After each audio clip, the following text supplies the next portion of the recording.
glad you did that.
It's 31 minutes after the hour. I am Bill Candace, Chairman of the Board of Health. I'll call this meeting to order on Wednesday, October 21st, 2020, 6:30 p.m. I'd like to have everybody mute their phones if you got them on still. I did mine. This meeting is available online on Zoom. It's also by phone, and I think there's other people that probably have called in by phone. We won't introduce all the audience, but I will introduce people in the room when it's time. Also, there was a mistake on the very last item today, and it has been corrected. Some of you have a different item, but it's still related to the same topic, which is consideration of appointing a Board of Health Advisory Committee. We'll get to that later. Is that on the agenda or off the agenda? It's on the agenda. The latest agenda I got says discuss the previous action. No, that's the new one that's been posted for over 24 hours. Let's have that crossed out. It has consideration of a advisory committee for the board. Okay. And, okay, and so also, a note to make is that I'm going to have several people speaking in here, and we want to make sure you try to remain to what we put out was about a 5-minute little speech or some presentation. So we'll watch that as we go. All right, so let's stand for the pledge. And if Jackie would lead us, I'd appreciate it. The flag of the United States of America and to the republic for which it stands, one nation under God.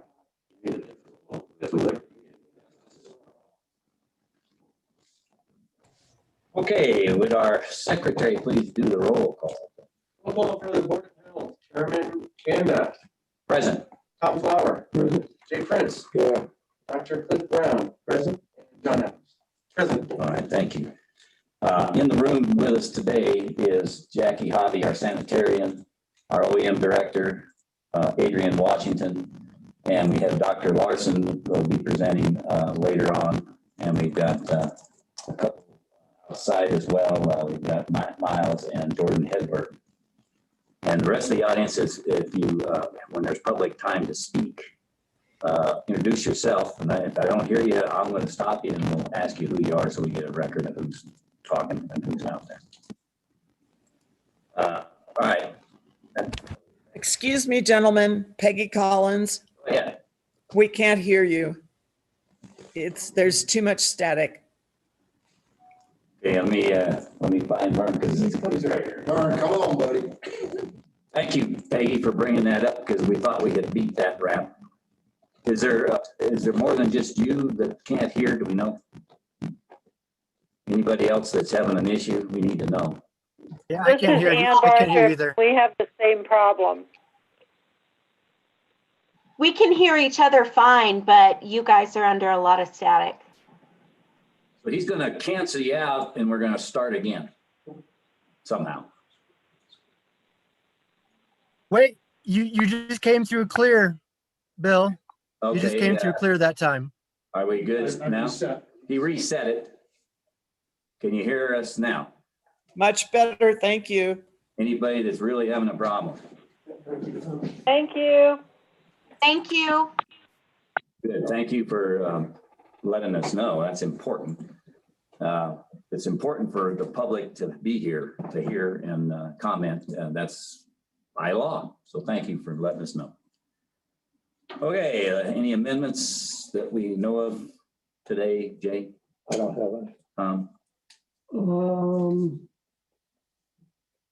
No.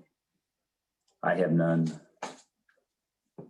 And as far as the minutes go, we went through this. The last Board of Health minutes, there's only one that's outstanding, and that's from the 16th of September, I believe.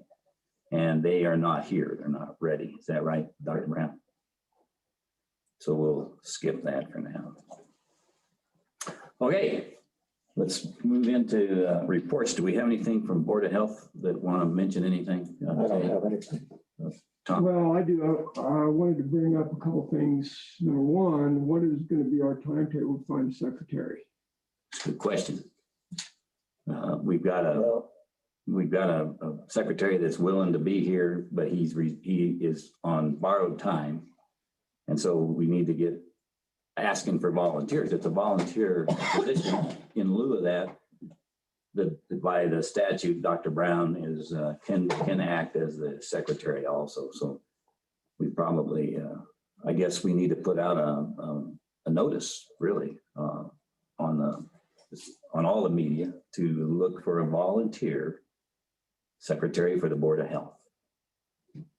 So I'll ask John. Somebody online or somebody. Well, we can, right now, if there's anybody out there, and that's a good point, we've got several people. If you are wanting to volunteer or know people that you might ask, let's get a list going to consider.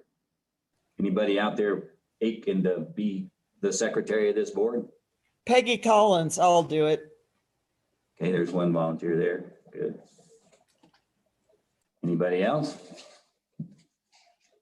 Thank you, Peggy. I'll make a note of that and then we'll get it on the media and then we'll get back to you. Thank you very much.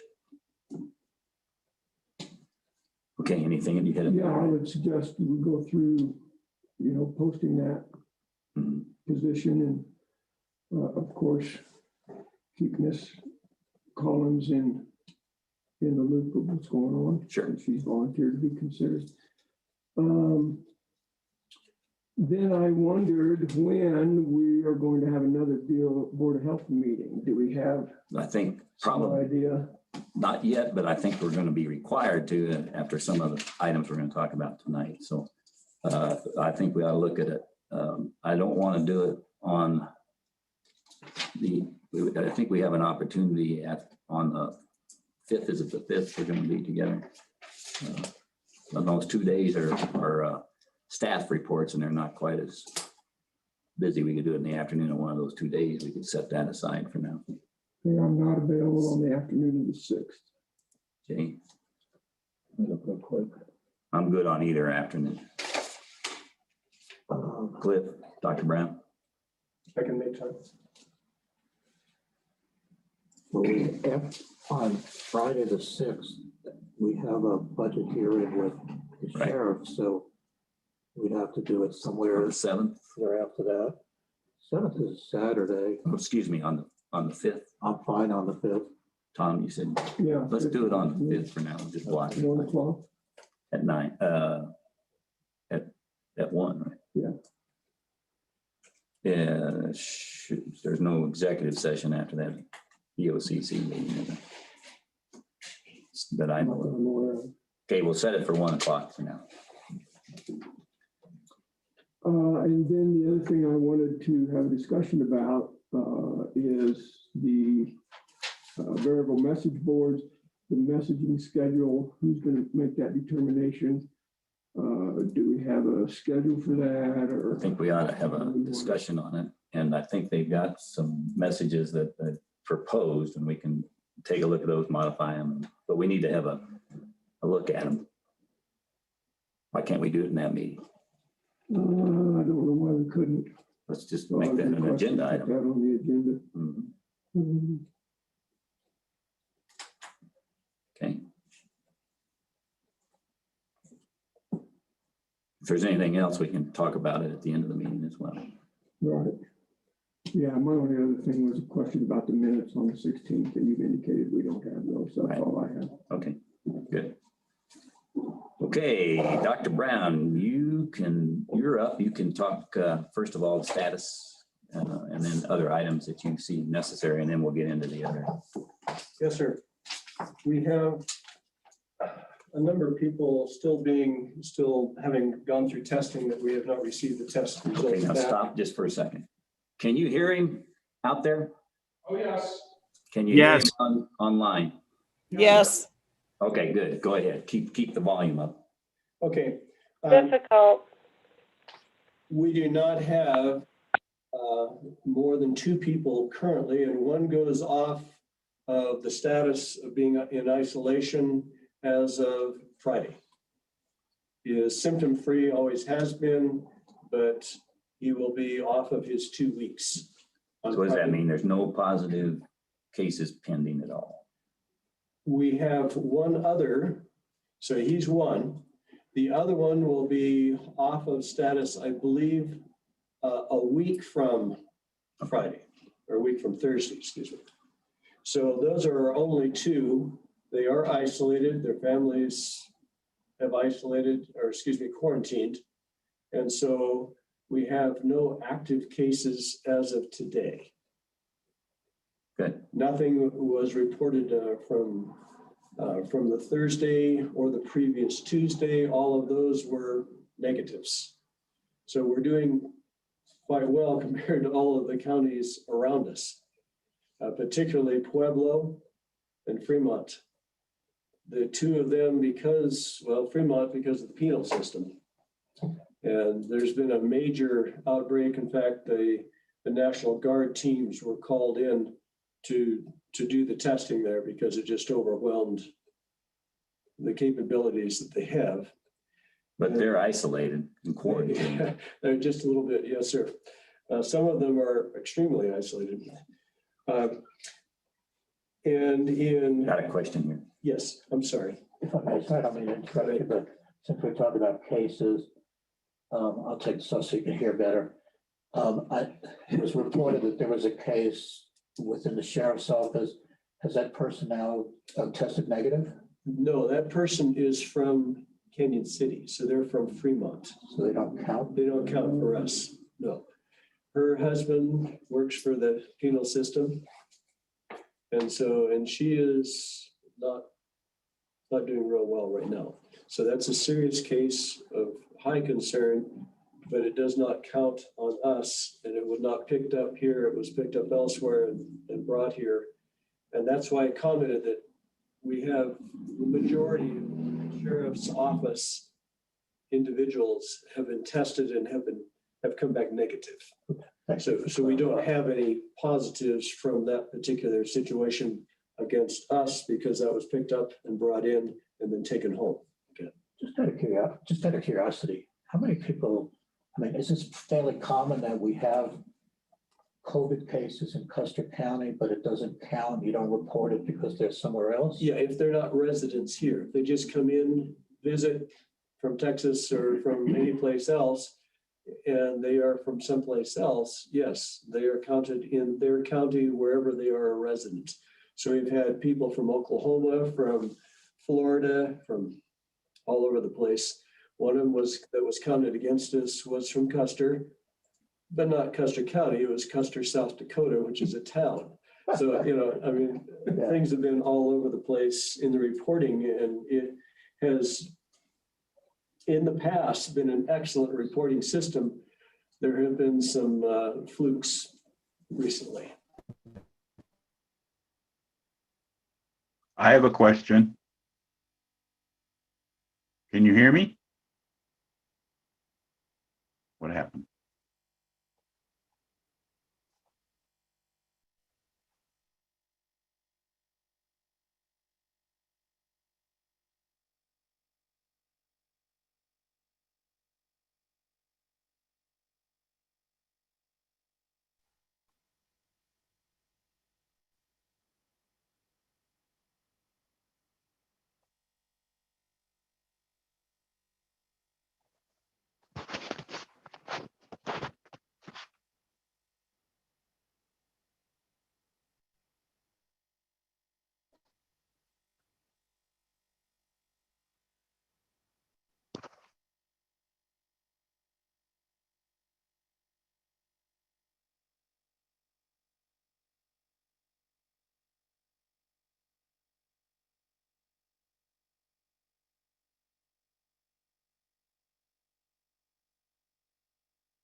Does anybody on the Zoom call you?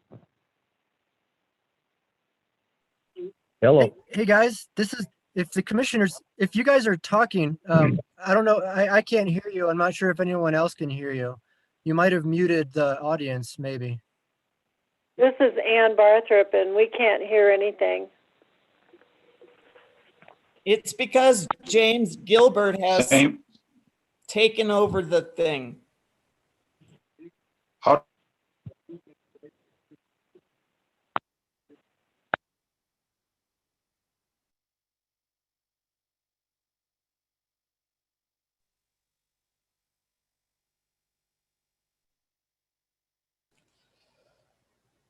James Gilbert, you've got to stop. what did I do? You took over the whole thing.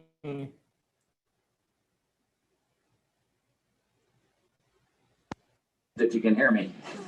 Listen, and when we ask for input, or if you want to, how do they can raise their hand for an input when we ask for input? Yes, they can raise hands. You can raise hands and we'll acknowledge you that way. But it's important. The reason we're meeting tonight is to have maximum participation. because this is after working hours to make sure we cover everything and get everybody educated. So please. We can hear you again, Bill. Okay. We couldn't hear you for about 2 minutes or 3 minutes, but we can hear you again. Okay, and so now who's speaking and how is he being able to speak? Everyone's unmuted. That's Patrick Fiore. I unmuted myself. So for about 2 to 3 minutes, nobody could hear you guys. Okay, so We're never gonna get done. keep yourself muted and we're going to keep trying. Our other option is going to be, and I'm going to push on this in the commissioners meeting and this, we need to meet in person somewhere in a big enough to handle people. That's a requirement. People have the deserve to be in these meetings by law. So we're going to make that happen. So be patient tonight and we'll see what we can do. Okay, now Tom has a question. I just wanted to get a clarification on the difference between positive cases and active cases. I believe you said we do not have any active cases in Custer County. So I'm just asking. We have no people who have been counted positive since the 2 that I have mentioned. Okay. So those 2 are positives. They are under isolation. Okay. But we have not, like we call them active or positive cases when they are, when they have just been diagnosed, when they have the test back and it says, yes, this person is responding. And then they're in quarantine. Then they're in isolation. Okay, whatever. Okay, quarantine is for the people who have not tested positive, who are waiting to see, and frequently they will be tested, but they're waiting, they don't know yet, but they've been in contact with somebody who has tested positive. And so Tom's question is if it's active, what is it then? Is it after they are in isolation? Yes, they're in isolation. And they're positive cases that are out of quarantine or not active and it's history. How does that? Positive cases are those who are still under this isolation 14-day period. Got it. Okay. Does that answer, Tom? Yes, thank you. Any other questions before it goes? Okay, now what's the rest of the status? Yeah, the rest of the story, as Paul Harvey would say, is that we have put up the signs for people coming into town. And if nothing else, we would really like those to kind of call their attention to the fact that we're doing pretty well. Don't share and share alike. If you happen to be symptomatic, or if you've been around somebody who is symptomatic or somebody who's been diagnosed, please put on your mask, do what you need to do, be careful, and don't share with us. Right. No, fair is fair. Okay, so right now, in other words, we've not had anybody diagnosed here for a week. And even the person who was diagnosed here actively last week was not contaminated here. They were contaminated in another county and brought it in, but they live here, so they are considered our. Got it. Okay. Any other questions? Statics, just from the point of view, because a lot of people aren't aware, the statistics statewide has gotten people's attention. So has other counties. Is there any other thing we need to know? Other than that, I think we calculated out the percentage risk you have for death is like 0.004 if you are to encounter and get in trouble, be really, really sick. It doesn't mean it can't happen, just means it's really minuscule. Okay. Any other questions before I go off of COVID?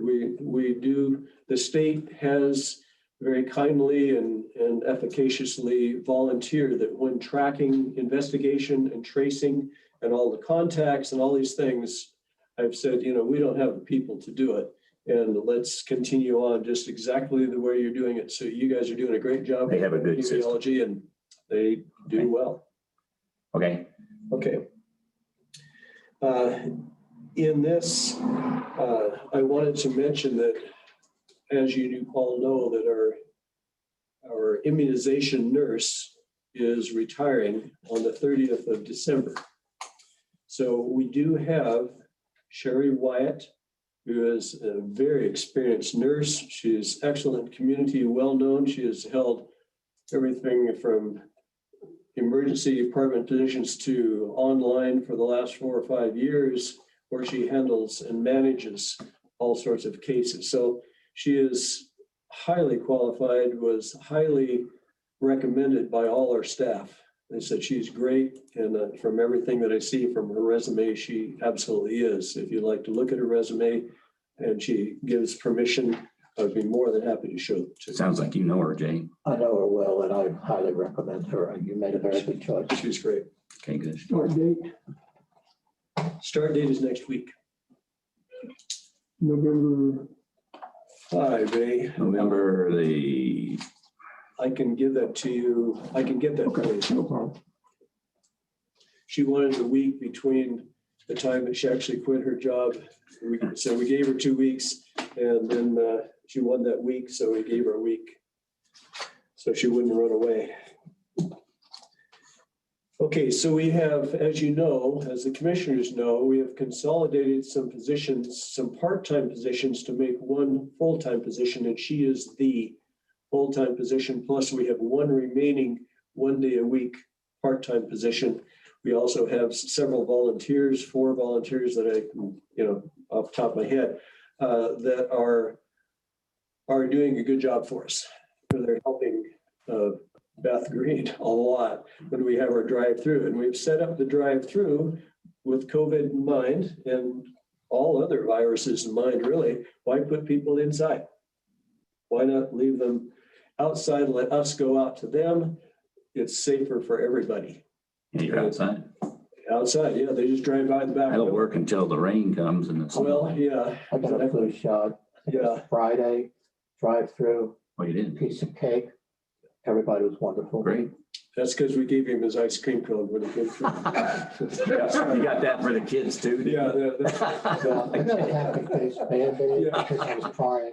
All right, good. and he didn't cry, so I just wanted to. You have other things with Beth that she's volunteered, doesn't? Yeah, she is actually staying on this whole time for the time between the 1st of November and the last of December. And if it requires more, Okay, good. she has volunteered to actually stay on further. So we know that we have somebody who can take over. Beth has a plethora of duties that she performs on a regular basis, and she does so very, very well. So between Beth and Rhonda in the front desk, it's amazing. Great. What they do. Okay, so we have the drive-throughs, we have immunizations, and when they come through, they get their KN95 masks. So we fit them so that they drive away complete, essentially, so that they can be protected from themselves and others. And you brief them on how to clean them. We have a little piece of paper about 4 by 6 or so with a set of instructions that we developed. That there it is. Okay, good. Let the court report that was entered. The record shows. The record shows. Exactly. Okay, so we have, but we also try to emphasize that it's not only the mask. I don't care how you slice it, you've got to wash your hands. You got to wash your hands, stay clean, and you have to know how to take care of them. And we, on the little sheet there, have given those directions on how to do that, using a 1 to 10 mixture that we use for counters and everything else around the hospitals and around the houses of Clorox to water. So that will always work. We just ask that you don't soak the mask and put it directly on and breathe. Okay. I do emphasize that because there's always going to be somebody. And to set up the 5-year plan, this is not a small undertaking, and it has never been done here. So I asked the state person in charge, I won't go through all the names, but anyway, ask her to give me some kind of a template. Well, they don't have a template. So she gave me a county that has done a really, really good job. And so we cannot afford to spend 1.3 million during doing paid gathering of information surveys. But we can take people from each kind of sector in our community and each walk of life and have them as a republic. So they gather from their sector and the next guy gathers from his sector and then bring everything together so that we have something from a pretty diffuse but composite kind of voice of our particular county. Is there a timeline that they've got you on? No, they really haven't. What they said was, heaven forbid you try to do this the first few months that you're here because it doesn't get done well. So as soon as we have the elections over, I think there'll be a whole lot more concentration. We'll know which way we can go. But the people that I have, and I want to kind of run through these things, they have a highly invested field of knowledge that they bring in. We're covering both of the various veterans groups. We have ranchers, we have business people. Let me just read. Ann Wilson is a psychologist. Mark Stevens is a brand new. Welcome, Mark. MD, family practitioner, who's here in our community now, finally. John Carroll from the Veterans Care as the representatives, Adrian Washington for Emergency Operations Management, John Adams from the business community, Shannon Byerly, our sheriff, Julie Sperry, our veterinarian, because we have so many potentially zoonotic diseases here. Vincent Yu is a surgeon, MD surgeon, and I've been trying to make sure that we have people from the various hospitals around so that the hospitals that we depend on, we'll at least have some representative, like it's the shoe is greased for getting in the door. Or the issues that are hindering it to have us react to are known. That's right, exactly. And they're known easily. And these people are all very, very willing to share. Troy Baumgardner, I wanted him in because he's dealing with the school counseling. And so you have the whole population of the school, except of course for the homeschoolers. But you have basically that age group that he is in contact with at all times, sees the problems, sees the good things, and he can bring those things to us for warnings before we go too far off base. Dr. Andrew Zeller, theology from the seminary, Ted Ballard from the American Legion, Bert Daniels from the Veterans of Foreign Wars, Gary Moore is a family practitioner, Glenn Schock from the Pastoral Association, Dr. James Gilbert, he's a virologist. So between the two of these guys, I think we have it pretty well locked.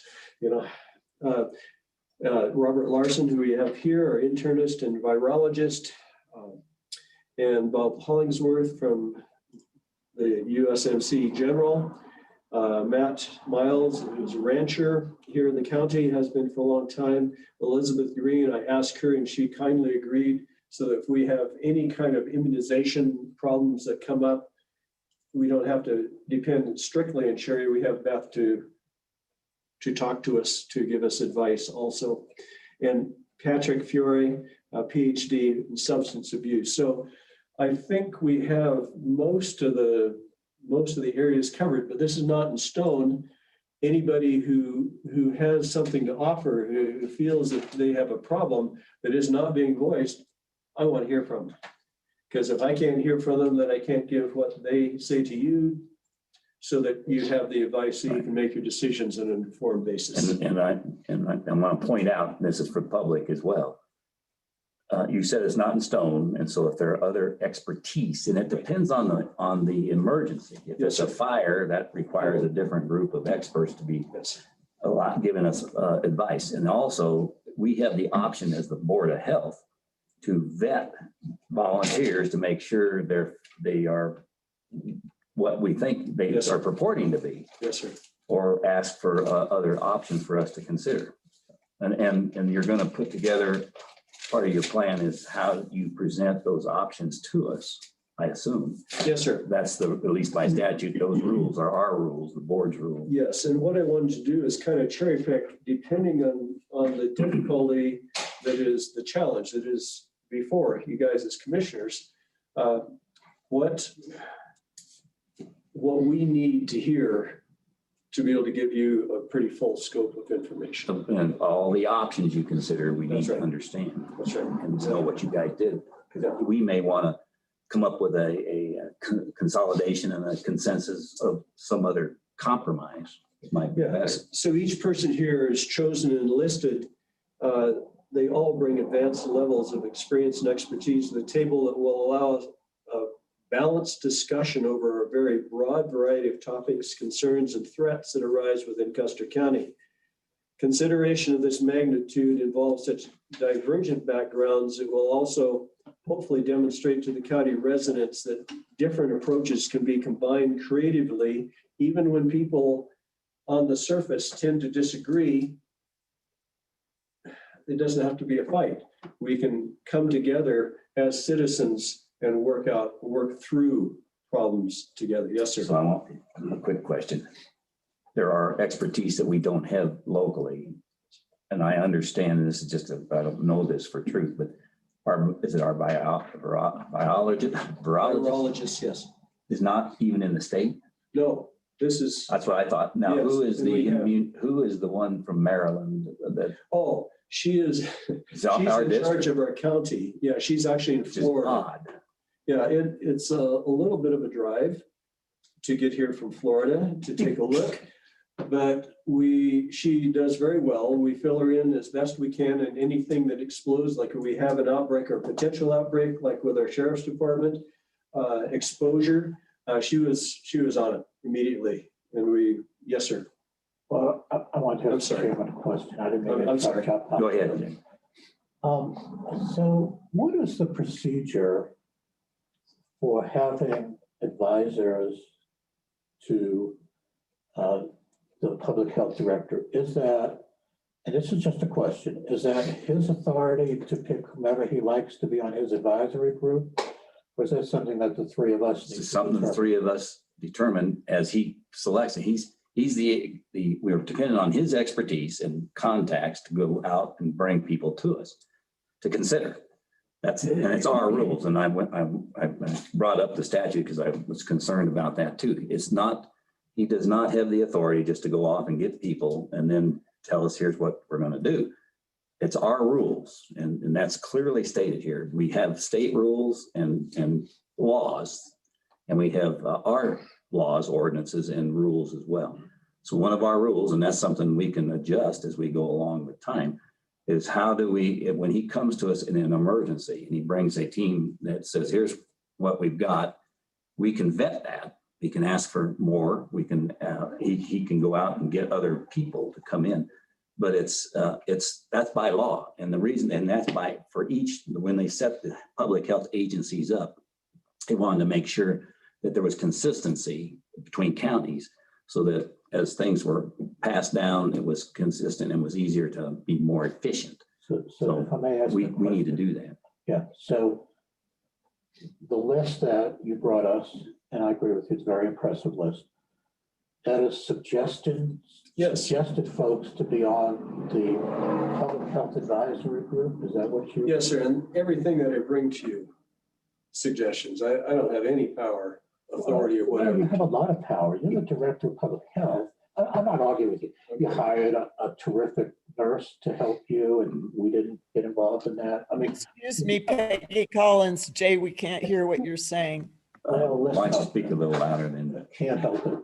So the question is, I'm just laying the question out in terms of, is this a done deal? Is there more discussion? How will discussion take place? How will the vetting take place if it's not a done deal?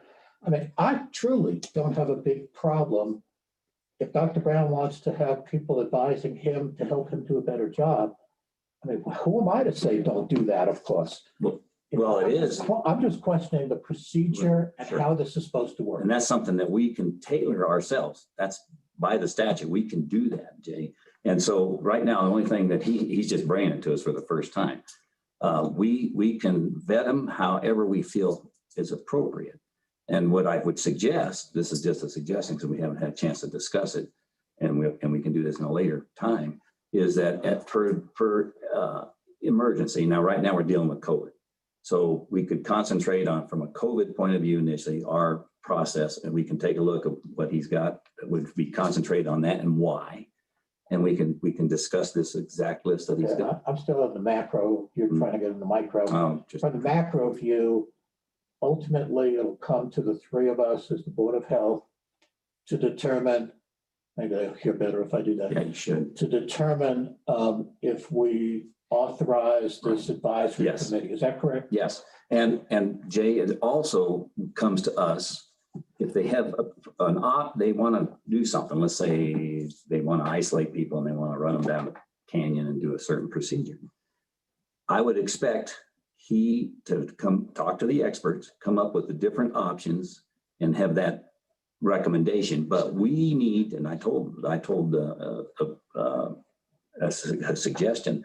We need to see, it's my suggestion, what those options were. What did you consider, and why did you get the option you're recommending for us to take action and either do or not? No, I So got it. I just that's a didn't big picture. I'm fine. I just didn't understand what the procedure was. I didn't know if Dr. Brown had the authority to do this on his own or if something needs to come through us. I understand it now. It's That's our all I rules. had. I just was trying to figure Good. out how that all worked. And these guys, I'm sorry, I cannot be an expert on a whole bunch of Expect things. you to be. But these people do have that draw, that field of knowledge or the field of people to draw information from, so that I can present you a complete picture with options, not. I'm not trying to be negative. I'm just trying to understand how the process worked. You brought us a very extensive list of professionals in the community and some outside the community. This is not my issue. My issue is how does the process work? That's all I really have. Yeah, and Jay, just to complete that thought, from my point of view, it gives me as one guy on the board the ability to take what we know from a livelihood point of view outside the county to make and take the recommendations that were in our best interest for the whole county, then, not just from just a medical point of view. It gives us a broader ability to dig deeper and make better decisions, I think. Sure. Okay. Sorry, I just want to understand the procedure. Oh, good. Please, no complaints. Okay, so I wanted to bring up, we have been undergoing investigations. I have a question before you go on. Well, we're going to Can have you to hear wait me? on- Yes, but hold on, unmuting or muting for now. We will get to public questions, but we need to keep the flow going. I'm sorry, but I'm going to give everybody an opportunity to comment. So please write down what you've got. I know it's hard, but we're not debating. We're just getting information right now. Thank you for comment. Okay, we have gone through one particular case of lead poisoning in a child, just to kind of let you know, and I cannot give you specifics. That would be violating HIPAA. Tularemia in dead rabbits, botulism in some milk. We had a cat attack, and we've had various types of food and water problems. Like a big cat or a big cat, yes, not a kitty cat. And we also have many things, and this is where dealing with a county is very nice, rather than having to deal with the whole world and evaluate all the crop diseases and so on, which I had to do in Washington, D.C. So this is sweet. It's nice to be able to deal with people, not be able to deal fourth generation up in organizations. So crops and cattle, air quality, water quality, school safety, food safety, masking policy and protection, and sanitation. But we have in the state requirement for the 5-year plan, and that's kind of what I've been trying to draw together for you. We have to have the advisory portion. That is a requirement. We have to have some kind of a questionnaire where we're drawing in, we solicit information from what we've done right and what we've done wrong and what you guys would like to see and what you haven't seen at this point. We also have all of our grant funding, and that handles a good share of our department. If you want me to go through those again, we can go through those. But we also have to have our healthcare forces, everything that is available to us to draw from. And we have epidemiology like beautifully, like I've never had before, epidemiology from the state. And we are well supported by the state epidemiologists and toxicologists when we had to send a rabbit that somebody handled that shouldn't have been handled. We sent it up. Yeah, dead skunk in the middle of the road. But we sent it up to the toxicologist for veterinary medicine up in Fort Collins.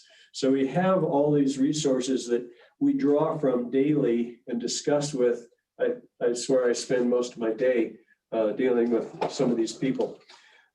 Anyway, if you want the grants, you can. No, let's keep going here. But let's, yeah, please, if we may. So my point is that we have some people here tonight that are experts in their field, and I wanted you to just get a flavor, a taste of what some of these people bring to the table for us. And the first one is Dr. Robert Larson. Sir. Go ahead. Take your mask off so we can hear you. Oh, it's my turn. This is your turn. Oh, sorry. So what I prepared, Dr. Brown asked me to prepare it. He has not seen what I've prepared. He hasn't approved what I've prepared. I hope to not say anything controversial. Okay, I'm here to teach you a little bit about COVID. Why not? Or not. Yes. Why not? Because you're up teasing. No, or not. That's exactly right. So we all know that it's a coronavirus. There are 7 human coronaviruses. 4 of them cause the common cold. They mutate real quickly, which is why colds spread around and around and around. The 3 additional coronaviruses are all sort of related to what we're undergoing now. In 2003, there was the original SARS virus. It involved 27 countries, but only 8,000 cases. 10% of the people died that got the infection, and it self-extinguished at approximately 8 months. So it just went away. The next one was MERS, Middle Eastern Respiratory Syndrome. It's a coronavirus that's derived from camels, or that was the source animal. Excuse me, Vicky Collins. Go ahead. Vern, you've got that same static back. I'm sorry, the static, I need to reset that. Thanks. What's going on?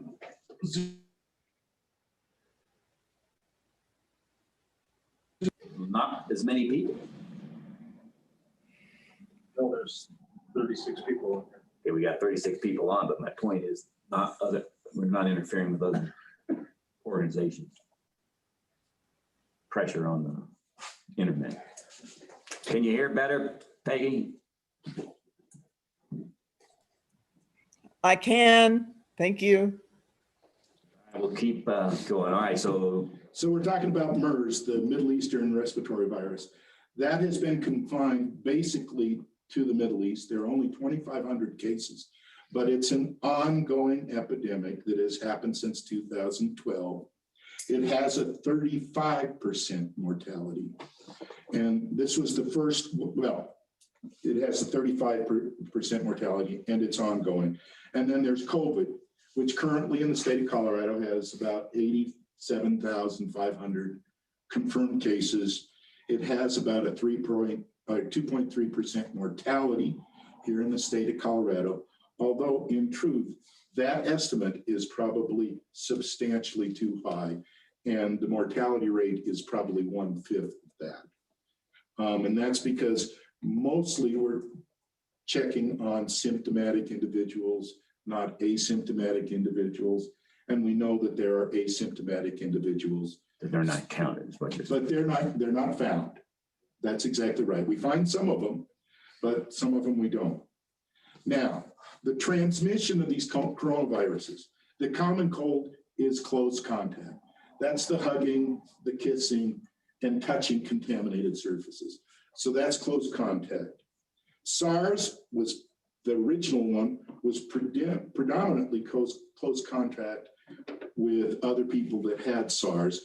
but there was some airborne component to it. That was demonstrated principally in Toronto. MERS, the way you get MERS is not entirely clear. The current thinking is drinking unpasteurized camel milk, but they've had trouble with that. But we do know of airborne transmission because 20% of the cases are in healthcare workers taking care of MERS people. And then, of course, we have COVID-19, which can be transmitted by the close contact, but it is clearly also associated with airborne spread. That's why we're wearing the mask. Now, to understand airborne transmission, you have to understand what people mean by that and some of the definitions. So the transmission for COVID that's airborne is from large droplets. These are things that you get from talking, singing, sneezing, and coughing. They're fairly large. They have a dispersal of about 3 feet and they fall to the ground. They do not stay airborne for long periods of time. And it's relatively brief then after that happens. There is another type of airborne spread, which is called droplet nuclei. These are exceptionally tiny particles. They are airborne and they stay airborne for 8 to 12 hours. And they will circulate in a room that's not well ventilated. But it does not appear that this is the main mechanism or a predominant mechanism for COVID-19. Standard masks will protect others if you're wearing a standard cloth mask. What's that mean, standard? 2-ply, cotton, or something similar, okay? Or a surgical mask would be another one if you've got access to surgical masks. This is an N95 mask. You all are wearing N95 masks. And I must say the reason I stepped forward to say I would even help is that someone, this group, said, we're going to buy these for our at-risk community. Right. Okay. I couldn't tell you how important that is. Tell them how many. Guilty, Your Honor. Yes, And I we've saw got- that in the paper, but it took you all to agree. Right. That's exactly. But we have a lot of those available. Yes, My point. yes. Yes, it was like 5,000 I So saw. one for every single resident of this county. Yes, well, I can't tell you how important I personally believe that. Now, to talk a little bit about airborne transmission, you need to kind of put it into perspective what this is like. Okay, chickenpox. Okay, chickenpox, 98% of household contacts that are susceptible are going to get chickenpox. Okay, influenza, somewhere around 5 to 20%. COVID-19, 6 to 10%. Okay, Keep your volume up. Okay, so You're that, doing a good job. that's the airborne transmission that we're talking about, and it's fairly limited. So I wanted to talk a little bit more about these masks, these 2-ply cotton cloth masks. If you're wearing a mask, you're protected about 40% from somebody that has COVID-19 that is not wearing a mask. If you and the other person is wearing a mask, the person that is infected, you have about an 80% protective efficacy when you're both wearing them. The whole point behind that is that we need everybody to wear a mask. Because if you're asymptomatic, yeah, and you're close enough together, if you're asymptomatic, you can give it to me. I can give it to you. And the only way to prevent that is if both of us. And we can prevent it efficiently. With cloth masks, we obviously do much better with N95 masks, but they're still hard to come by. Although most hospitals now can get enough supply.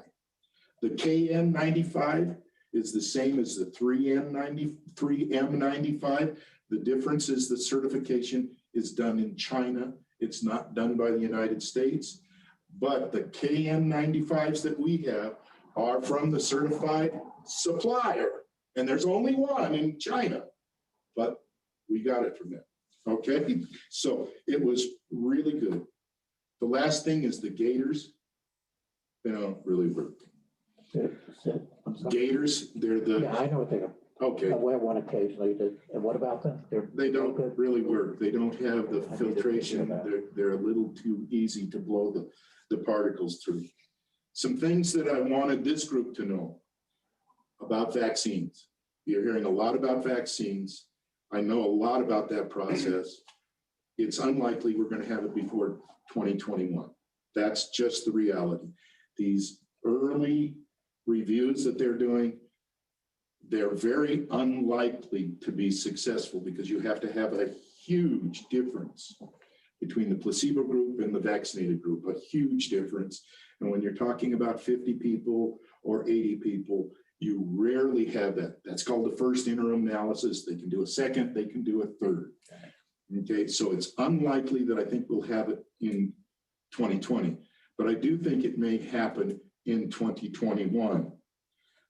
All the lead candidate vaccines are using new technology, and none of them have ever had a vaccine licensed for use in human beings. Now, why the new technology? Because you can ramp it up much faster.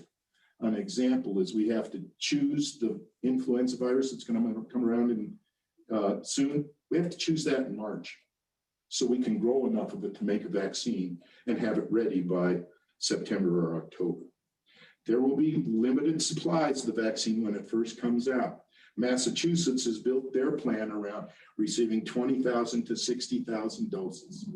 So the general public is not going to get access to this early. It'll be first to the military, then to essential government workers, then to first responders, then to healthcare workers, then high-risk populations. Okay, and if you had to disperse 20,000 doses in the state of Colorado, certainly we hope that it doesn't require inclusion of Fort Carson, because then it's gone. Okay. And then I was going to talk about planning for the future.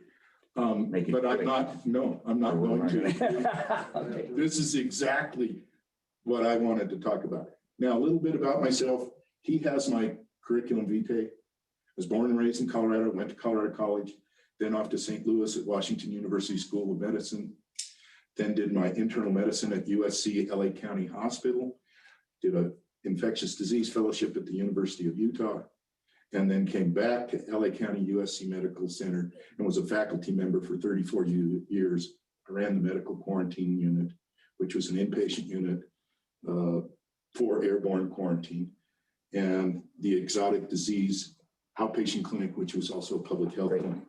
So I have a lot of practical experience in infectious diseases, although I never treated a tularemia case. Where do you live? Oh, I live just below Alvarado Campground. Okay, good. Jay? I just want to tell you how much I appreciate you coming. I learned more about COVID in the last 5 minutes than 25 hours on the tube, the television. Yeah.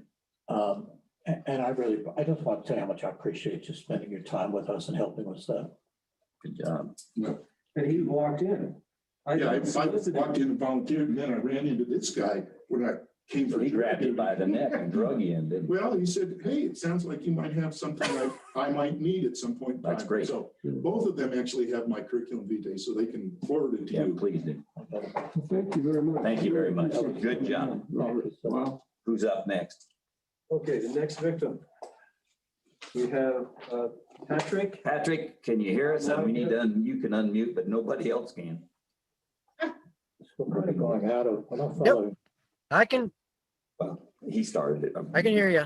Can you hear me, guys? Jackie, we want to get her done. No, whatever. That happened by One accident. second, please. I apologize. I was just saying we weren't following the agenda. I don't have a problem. You want to change it. It's not an issue. I just want to say what kind of off the agenda. Well, we did, but it's going to take the same amount of time, I thought. The only problem is, Fine, I don't have an issue. I don't mind putting her in and then following up here, if that makes sense. Now I think we ought to I'd like listen. to hear from Patrick. Yeah, let's do these, and I'm going to try to keep it at 5 if you can. You did a good job, almost. Yeah, but that was so good. And it was, that's why I didn't. Go ahead, Patrick. All right, thank you guys. Yes, I'm Patrick Fiore, and standard disclaimer, little disclosure, I do not have a PhD. I do not have a doctorate. I'm not sure where that came from and got on the agenda, but if you want to make a note of that. I don't know, that was I what I do was have a told. couple decades. Yeah, I do have a couple decades though of experience in the substance abuse realm from kids. I used to teach life skills management and curriculum in the schools in Chaffey County, down in Florida, and possibly quite soon here. So for everyone who doesn't know who I am, I do work for public health here in Custer County. I'm a substance abuse coordinator, funded through a HRSA grant. It's a federal grant from the opioid emergency, as well as the STEP grant, which is a tobacco grant, and just starting with the Office of Behavioral Health Substance Abuse Prevention Block Grant. So Cliff asked me a couple days ago to discuss a little bit about some long-term sustained stress. I guess somewhat, regarding the pandemic.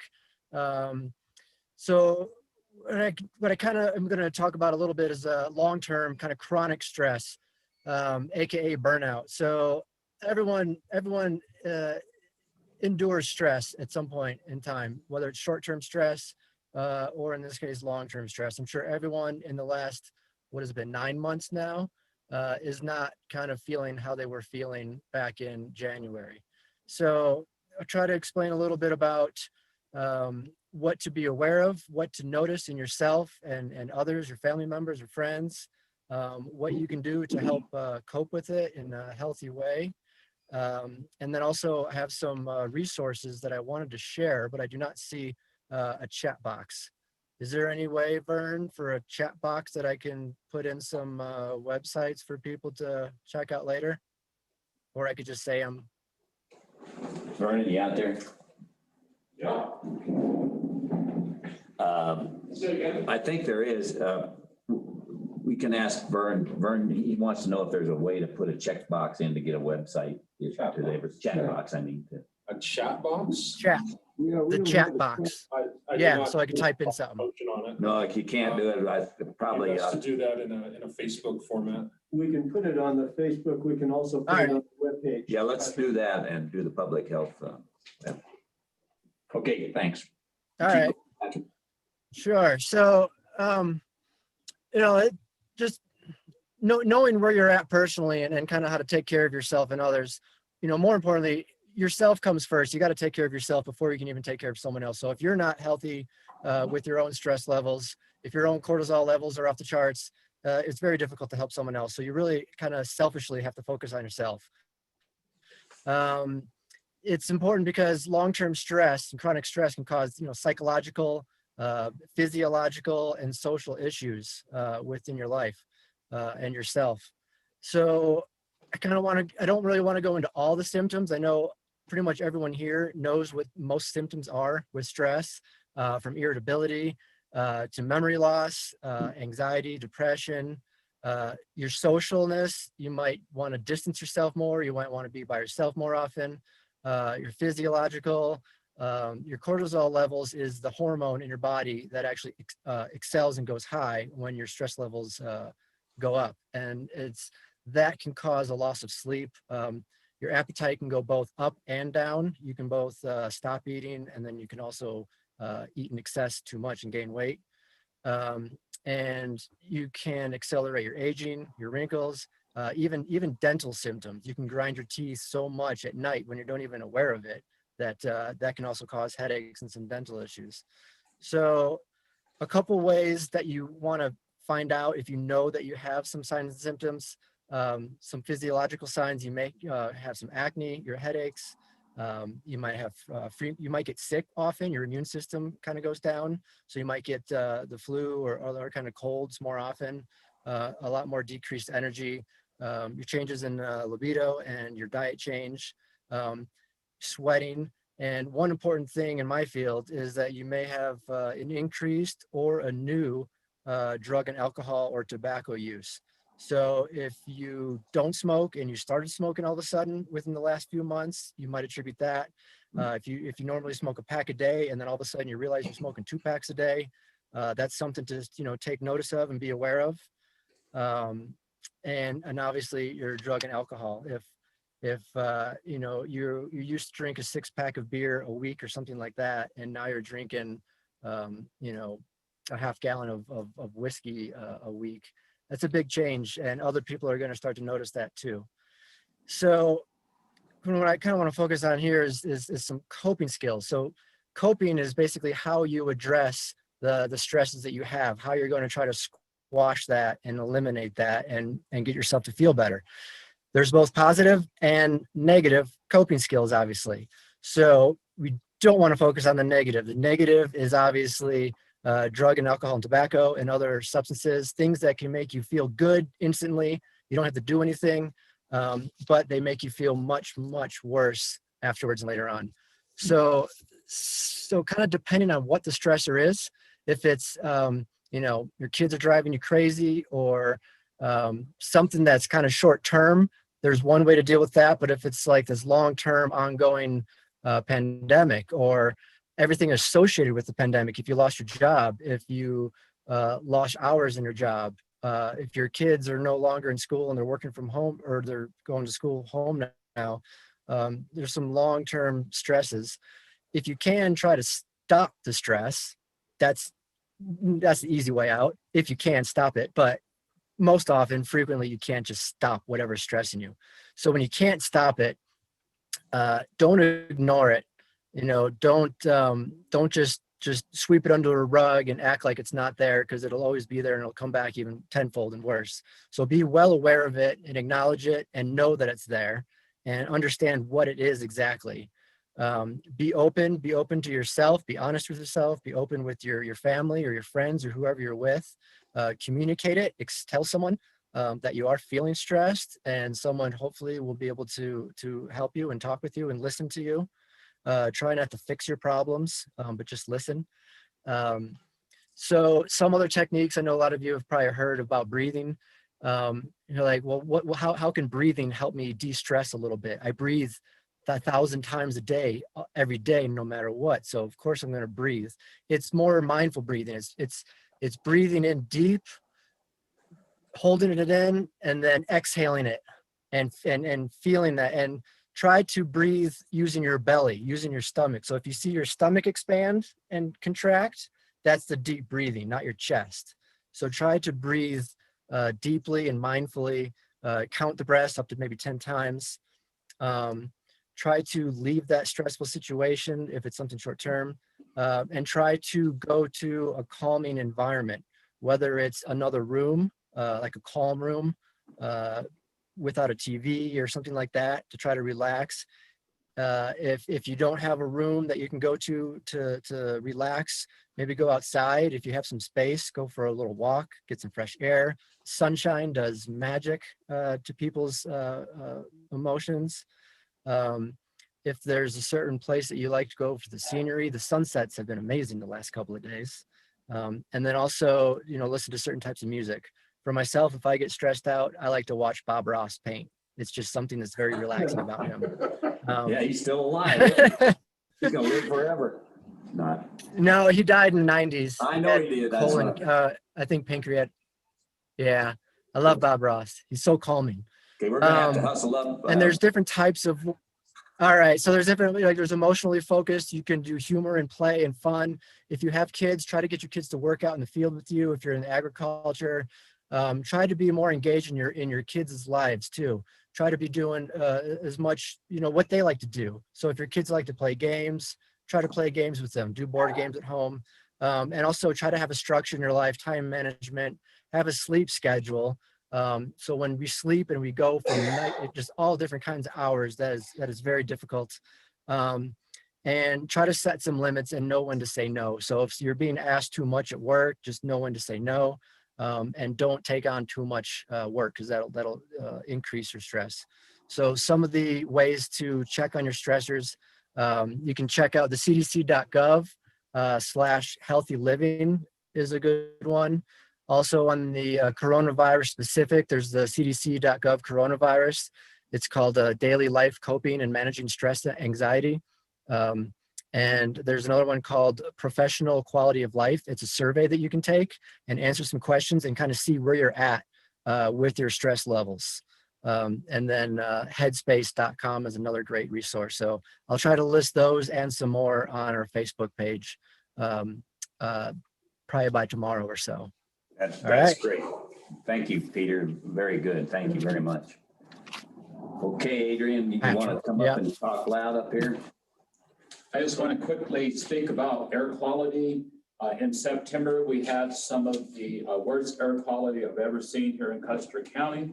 And what does that mean? I just want to say, if you think of air quality kind of like a yardstick, 0 would be excellent, 500 would be extremely bad. Our air quality in September leveled off at around 230, which is very unhealthy for anyone. Typically, we would get concerned when air quality is above, let's say, 80 in Custer County. Typically, we're at 0 to 5 or maybe 5 to 10. So we have some of the cleanest air in the country. We get concerned about bad air quality for various reasons. The air you breathe is very important to the body. I am not a medical doctor, but how many of you enjoyed going out when the air quality was 230? You closed your windows, you stayed inside, we put out air quality alerts. We don't want to overdo it, we don't want to underdo it, but the fire that you're seeing in Boulder will shift because the winds are shifting and the fronts are coming through. And so there's a high probability, again, that our air quality is going to diminish for the next 3 to maybe 4 days. But when that snow comes Sunday afternoon, you're going to be back into the very tolerable air quality range. If you want to know about air quality, go to the public health website. We posted something on the public health site. We also have posted on the OEM site about air quality, what it means, and what you can do. Thank you. Good job, and that was less than 5 minutes.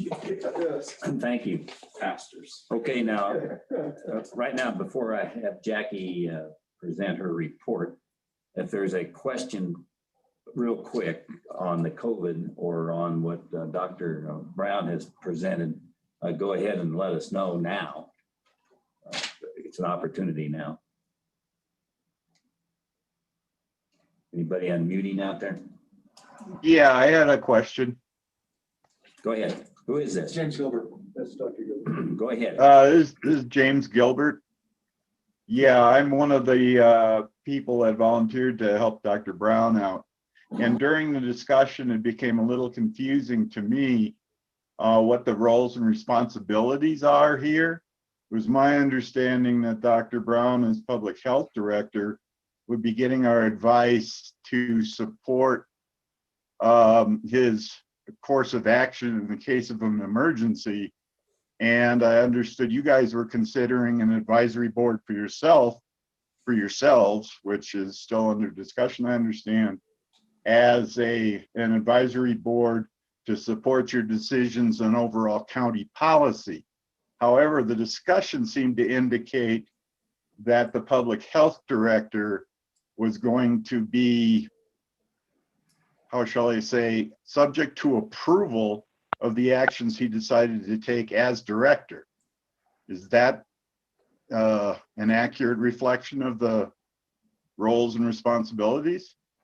It's sort of. We probably ought to wait to have the discussion on the advisory group till we get to it. But the bottom line is, by statute, he is obligated to put an advisory group together to advise the Board of Health to help us make decisions. And we need, and what Jay brought up earlier was what's the process we need to do that. And we need to, we mentioned some of the things that to tailor, how we do tailor that per emergency, and or whether there's enough advisors or not. Okay, so he is putting together an advisory board for you. Yeah, he's obligated to, yes. Okay, so that explains that. So, so the reason, and reason we had a, go ahead. If there's another question, finish it. I was just going to finish by saying thank you to Dr. Larson for providing a very good, from the standpoint of inhalation transmission disease standpoint, the nature of the transmission of COVID. Yes, thank you. Is there any other questions real quick? Okay, given that now. There's a lady raising her hand. Oh, is there one? Okay, if somebody has a question, let's hear It it. says iPad. You see when it says iPad? Yeah, but it's. She's muted. Unmute yourself if you've raised your hand. Yes, ma'am. There you go. Well, Yep, I'm unmuted. Can you hear There me you now? go, gotcha. Okay, thanks. You just were talking about air quality and what was healthy and unhealthy. And I'm sure you were alluding to the fires that were here for the unhealthy, the 230. But I'm wondering what is happening with the air quality and the pond when March, April, May, it was so toxic that it was making people sick. And, I understand there's a problem with finances to get that moved or whatever, but to have to put up with another year of gases like that is just not healthy for us. And what is in the planning process for that? Before we answer, keep yourself unmuted. Who is this? We need your name. This is Linda Buddenbrock. Linda Buddenbrock. Okay, now Dr. Brown has an answer. Yeah, there is definitely an overgrowth of green algae in our reservoir out here. And that has prompted a state cautionary warning against people swimming, anything that would pass any of that stuff through your mouth and nose area. And that's why when there are a number of factors that contribute to that. And if you'd like, I will get back to you with our state guidance. I'm aware of the state guidance. In fact, I've talked to the state about the issue and problem, and I know that they're out of compliance with that. And I know that with their meeting in August, that Round Mountain has indicated that next year would be even worse because of the bioload and the extra housing that's coming in. All right. Okay, right. Got it straightened out. You're not talking about Lake Louise. You're talking about. I'm talking about the pond, the lagoon. Pond, this treatment pond that Round Mountain has. That's very, very toxic. Okay. All right, and that's not an issue with us right now. That is being worked by Round Mountain, and they are required to fix that. Do you have any sway with them, or you just leave them on their own to fix it, or how does that work? They're in special district. Yeah, that's a separate district, and they're under state jurisdiction, and they have to clean it up, and they're on some kind of a schedule. And they have presented that to the public at different times, and that's it's a good question to ask them to do some more, maybe. All right, thank you. Okay, thank you. Any other questions, real quick? This is Tracy Ballard. I just have one and a quick statement. I really appreciated the first person that spoke and made some comparisons and to the different illnesses and so forth. And I just want to say it would be wonderful if we could meet in person, because this is getting beyond ridiculous, and we need to be able to be in the same room with you all. And with some of the technical problems, it is just very frustrating. So I wanted to say that. And then I also wanted to say how absolutely blessed we are to have Dr. Brown in this community to be our public health director. It is wonderful to have a really good, strong advocate for us. So I wanted to put that out there. Thank you. Thank you, Tracy, and your comments are well noted, and you heard us. We all agree we have to figure out how to meet, and we'll be working that. Not all of us are. I'm concerned. No, I didn't say we weren't concerned. I said we need to work. Well, and hopefully with that, with the presentation earlier, maybe that can help you be more at ease, Jay, or Mr. Commissioner. It's not as contagious as I really think we realize how blessed we are in this community. and that our public health professionals have our best interests at heart. And we can make the decision whether we want to do it in person or if we want to stay in a Zoom meeting in our house locked up. So that's just my 2 cents. Thank you. And of course, we can always Zoom it no matter where we meet, and that's what we're going to continue to do. And you're welcome to call me Jay, Tracy. We're Thanks. friends enough, you can do that anytime. Okay, anybody else? Well, we got it. This is Got one here in the room, Matt Miles. outside the room. Right, he's outside the room. This is Matt Miles. And my observation is we've already observed, in my opinion, some huge horsepower in the last 30 to 45 minutes involved in this situation. And I would suggest that we make every effort to reset the Etch-a-Sketch and hold this meeting in a forum where people can attend in person, a number of people can attend in person and thoroughly air this entire matter. We've heard that already. Yeah. Thank you for reinforcing that. Thanks. That was Matt Miles. Didn't hear any other comments. There's another one. Who is it? Cell phone number. Got a cell phone number that waved your hand. If you want to unmute and tell us your name, please. Ann Barthrop. Okay, go ahead, Ann. I wanted to thank everybody. A good meeting, and I'm very impressed with Dr. Brown and the gentleman that represented and presented facts on COVID and everything. I hope this continues to move forward. I think it's a great, grand first step. Okay, thank you, Ann. I appreciate it, and we'll have other opportunities to talk as well. So is anybody else out there? Okay, all right, we need to get to the report from Jackie Hobby on the solid waste management issue that we've got. And she's got a report that was prepared. I got a hard copy to give everybody so that she can read it. This is for the record. You got yours? We've got Got one back in.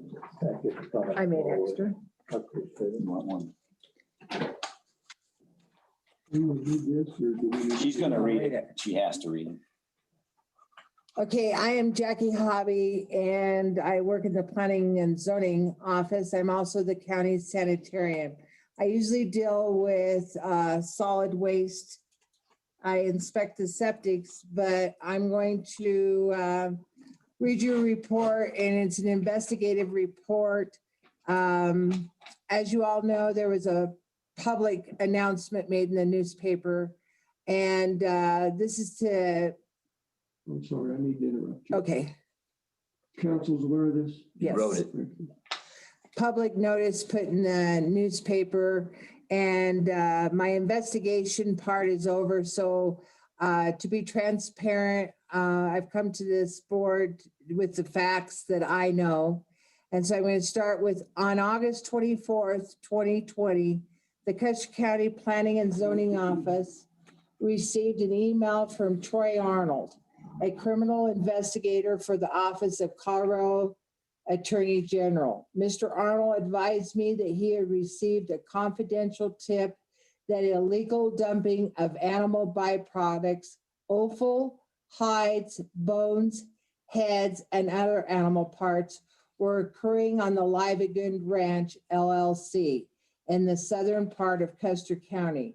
The animal byproducts were reportedly coming from a meat processing business located on Schoolfield Road in the valley. On August 25th, I went to the Livingsgood Ranch, where I was met by co-owners Jerry Livingsgood and Glenn Livingsgood. I followed them to the site where the dumping was occurring. I found a gulch. I later learned it is commonly known as Foster Gulch, that was littered with the remains of animals that had obviously been butchered. Bones and offal were scattered over a large area, presumably by coyotes, bears, mountain lions, and other carnivores and scavengers attracted to the location.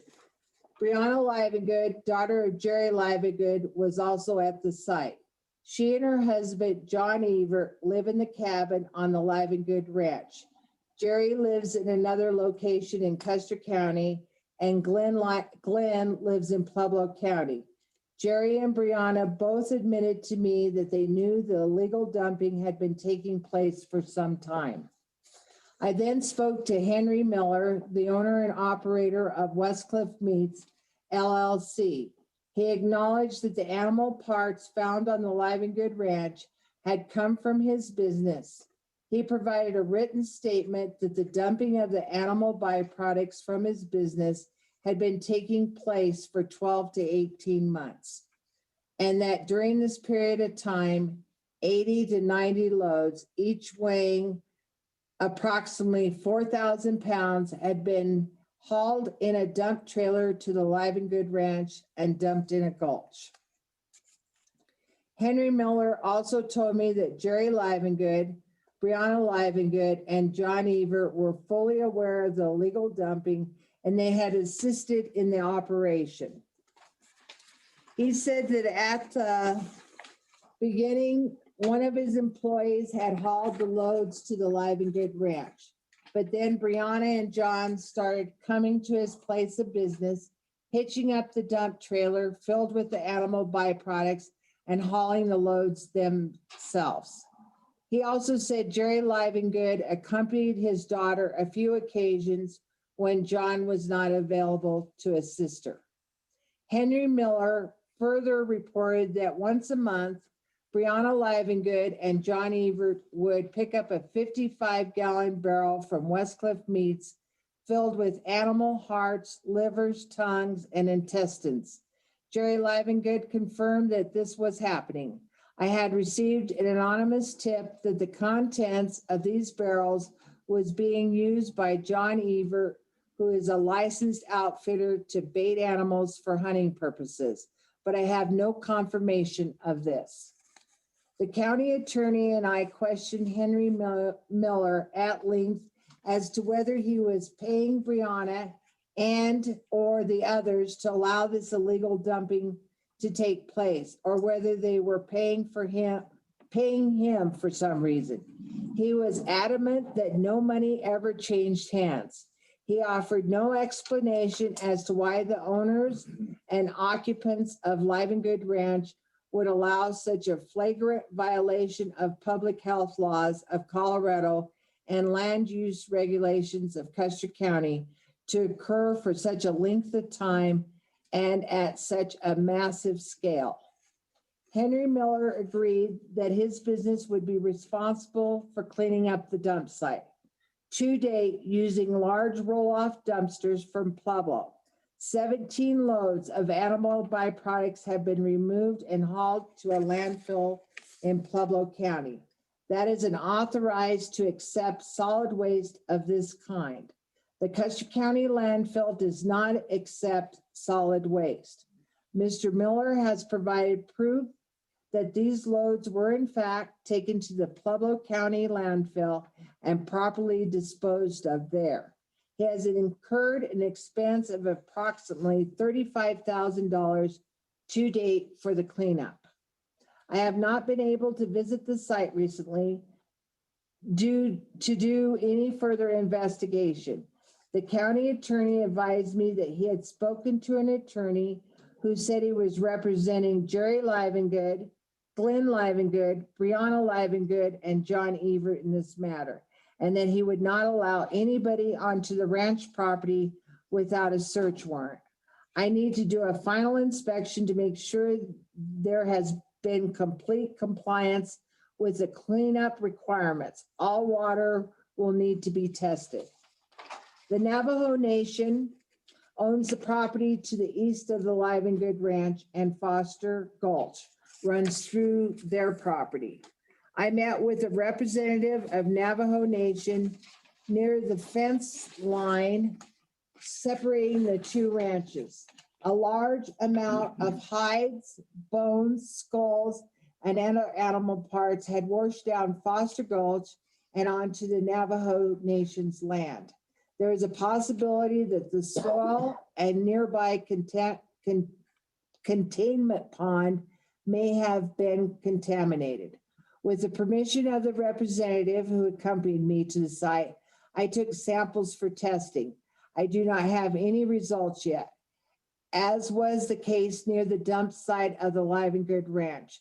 The area surrounding Foster Gulch on the Navajo side of the fence was also littered with scattered bones and hide. The Custer County Sheriff's Department, the Custer County Sheriff has conducted a criminal investigation of this matter. A report has been submitted to the district attorney's office for a decision as to whether or not criminal charges should be filed. The county attorney spoke to a deputy district attorney who was familiar with the case, but was not the one who would make the filing decision. He told Mr. Smith that to his knowledge, no decision has been made.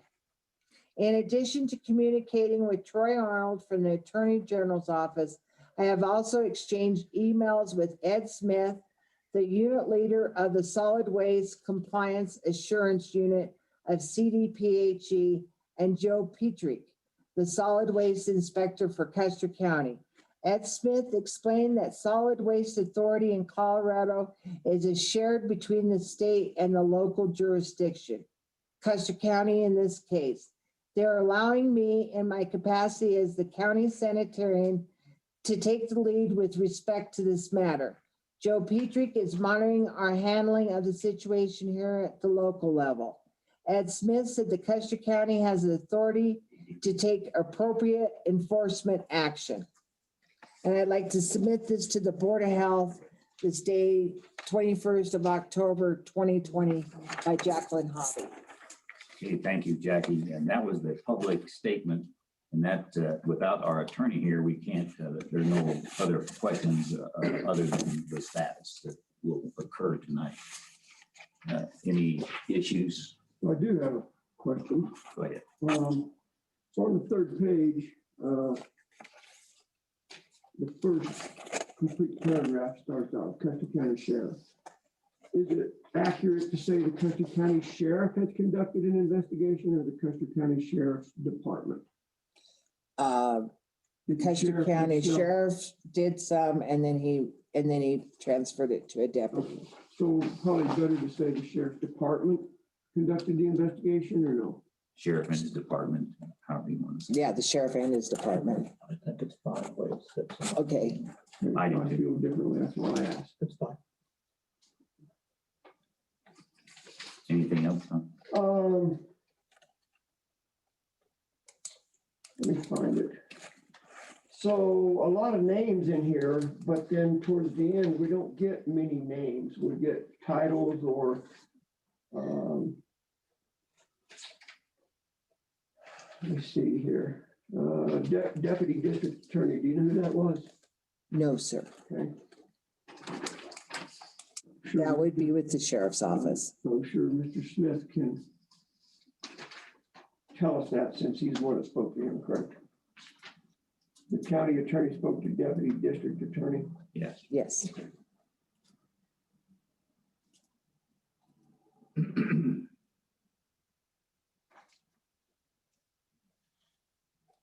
Well, I appreciate the report. Good night. Jay? I'm not sure if questions are really appropriate. I mean, you gave us a written statement. And if you'd rather hold off answering this, that's fine. But I do have a question, if you're willing to answer it. Since you aren't allowed to go onto the site, A, have we attempted to get a search warrant so that we could see if the cleanup has taken place? And B, what is the status of the cleanup to the best of your knowledge? And you don't have to answer that if you feel council told you not to. I'd rather not answer it right at this point. And I appreciate that response. Thank you. And then another question I had was second paragraph, first page, bones and offal were scattered over a large area. I'd be interested in knowing, in probably in the sense of acres, eventually if you can get back on that site, how big an area we're talking about. That's a pretty loose term. Again, I don't expect you to know that. I'm just asking you at some point, would you be able to come back and say this covered X acres or X percent of an acre, whatever that number is, instead of just over a large area? I don't know what that means. So I would appreciate that.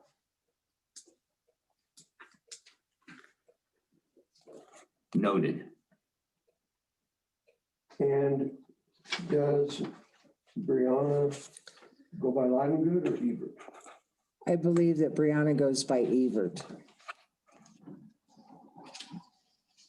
And the purpose of this, if I may, is just to submit your statement to the Board of Health at this point. Is that correct? Yes, this statement was just for the purpose of being transparent. I appreciate that. Yeah, Thank you. and that was the attorney's recommendation. No, that's fine. I know.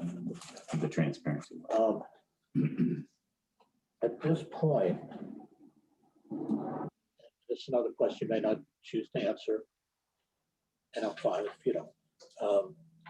At this point, what involvement does the county have, since it's already been turned over to environmental folks, it's been turned over to law enforcement? Where does the county fit in at this point? And if you feel uncomfortable answering, I'm fine. In my personal opinion, I have not been on the Livengood Ranch to make sure that the cleanup was done appropriately. I also have been on the Navajo Ranch and that borders it, and I walked the ditch and seen that the mess that was down the ditch. So I believe that the cleanup hasn't been fully accomplished to the satisfaction that I would like to see, or the Navajo Nation. At this time, I am waiting on the Navajo Nation to make a recommendation on what they want. Sounds good.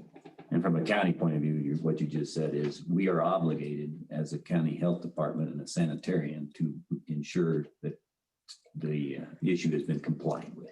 Correct. We are obligated as a county to make sure that the water is not contaminated, the soil is not contaminated.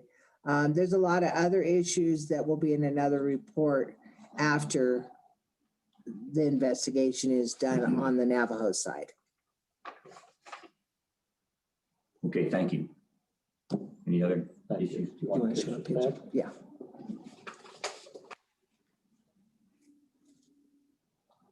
So I have a question, Jeff. You indicated that you had not done any water testing, but I think towards the end you said you had tested some water. Is that correct? No, I said that I grabbed some soil. Oh, okay.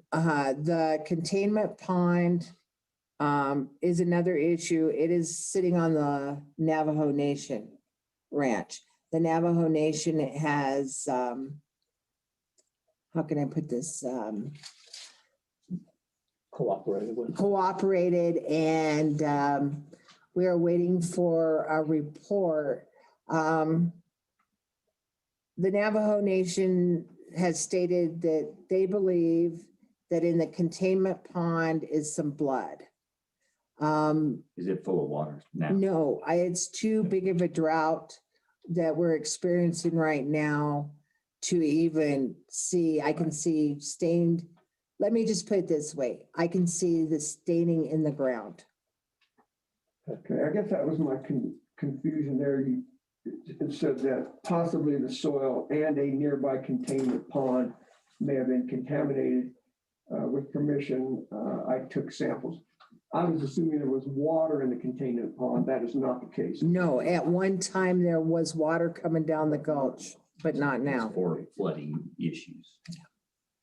Okay, it's fair to say the Navajo Indian Nation is a federally a federal organization, and they have options that are available. The Navajo Nation, to my understanding, has their own government. They have their own lawyers. They have the gentleman that I worked with, and there was 4 of them. He is actually the Navajo Nation's wildlife officer. Fish and wildlife.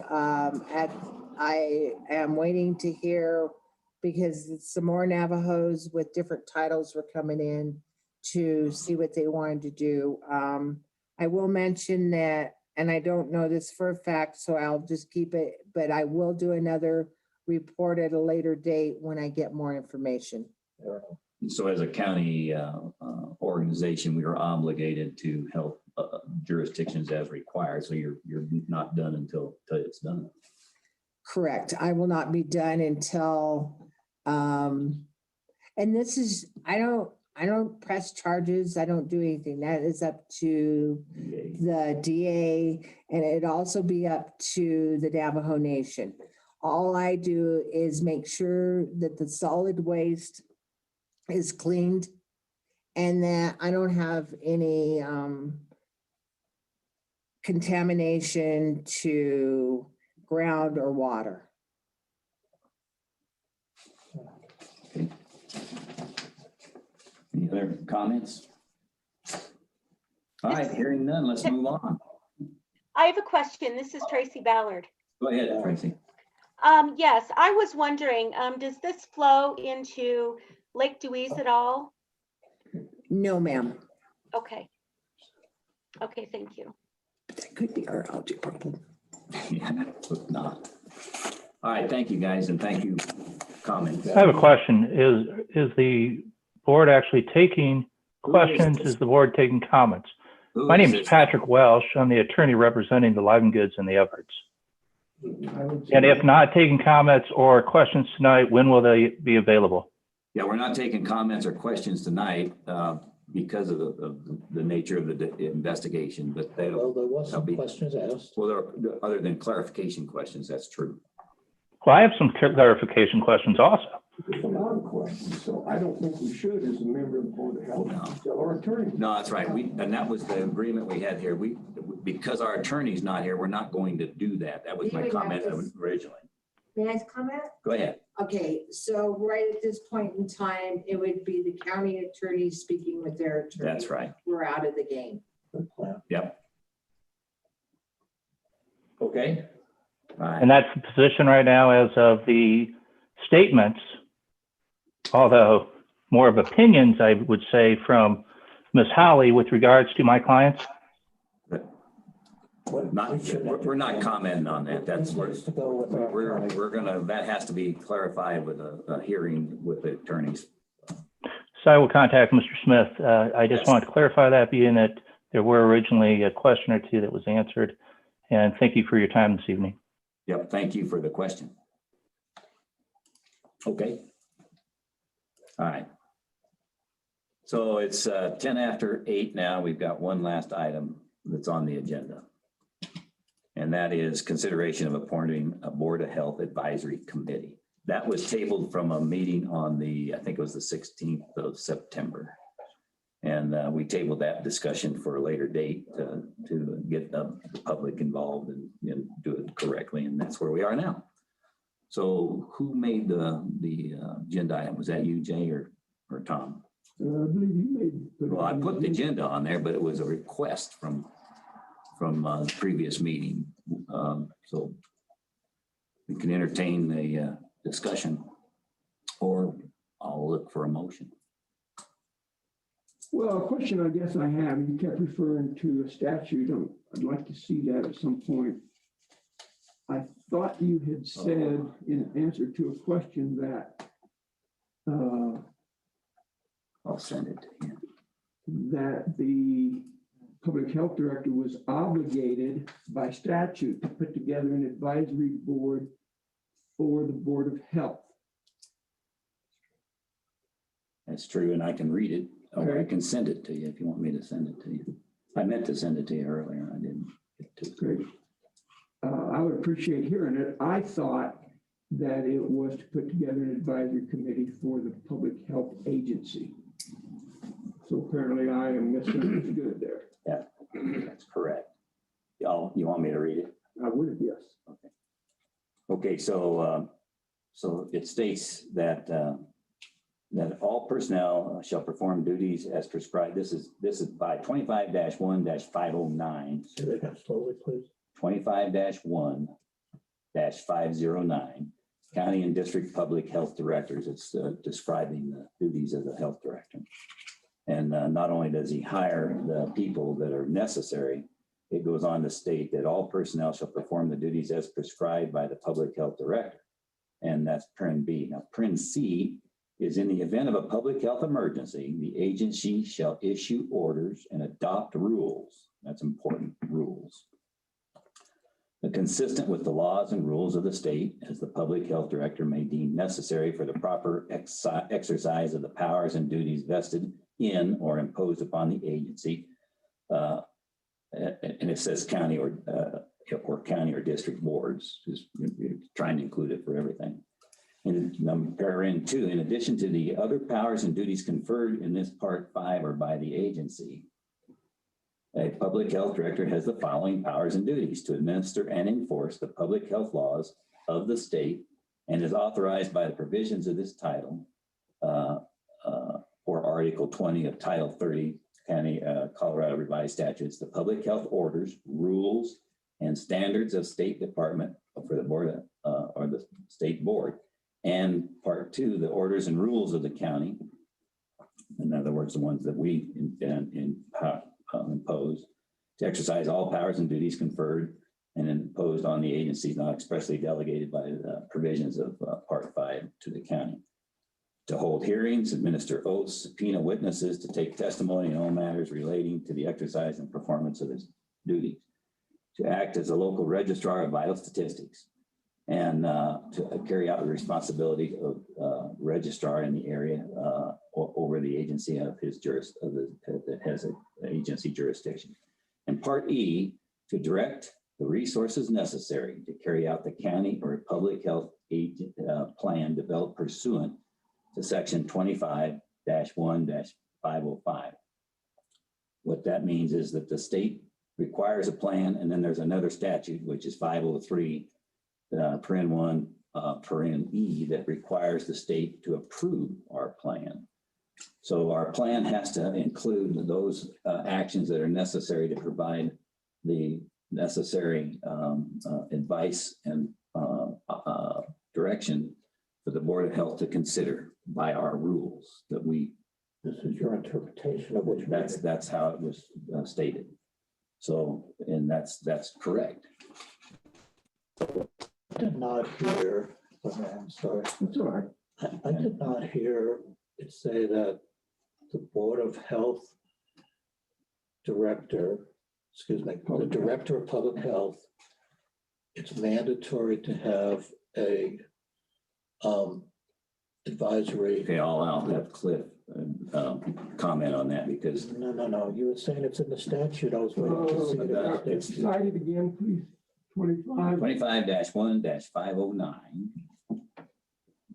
I'm not arguing with you. I just didn't hear what you were claiming is correct. So my question was, I heard you say that the public health director was obligated. Hey, Collins here. I can't hear either one of you, Tom or Jay. As I was saying, I heard you say that the public health director was obligated to put together an advisory board for the Board of Health.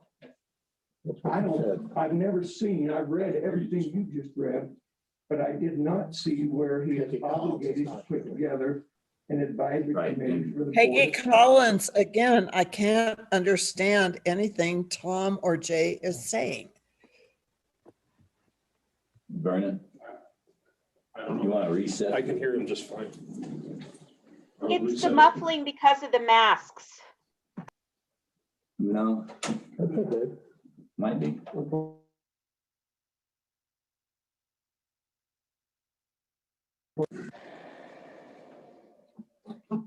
I think it makes perfectly great sense for the public health director to form an advisory committee.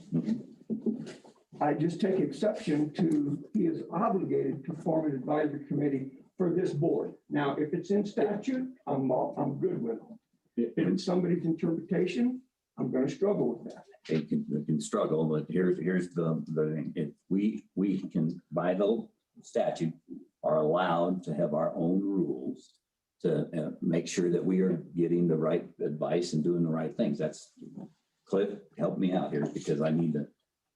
Well, if I may, please, sir. Mhm. And I'm going to take off my mask, even though it's not in my best interest, but I'm going to do it.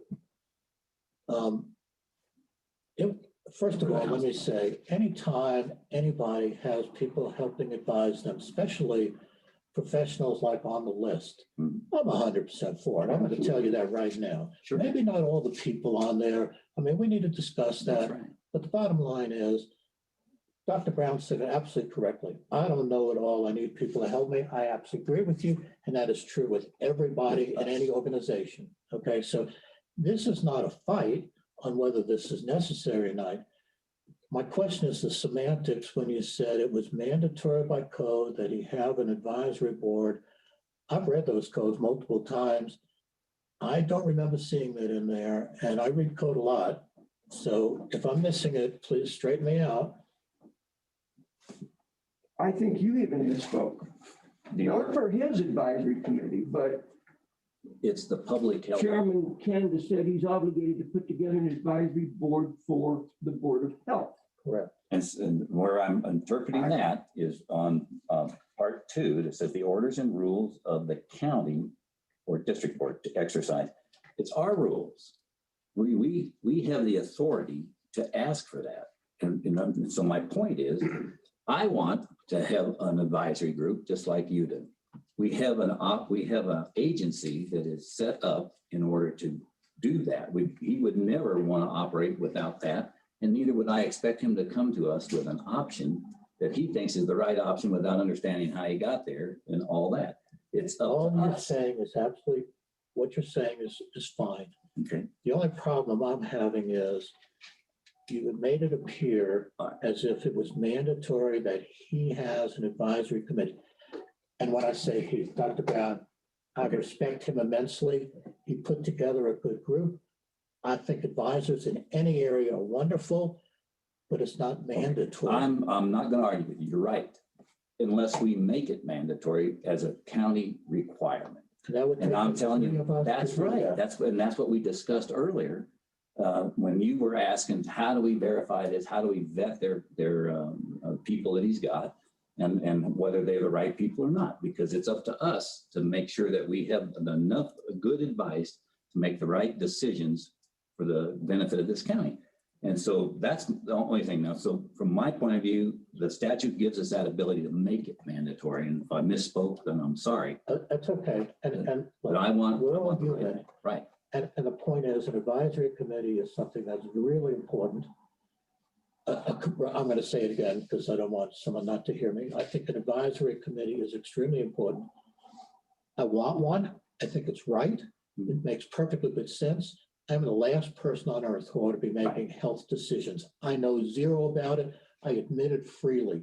So if I'm going to have to vote yes or no, I'm going to say, somebody who I trust needs to say to me, this is how it ought to be.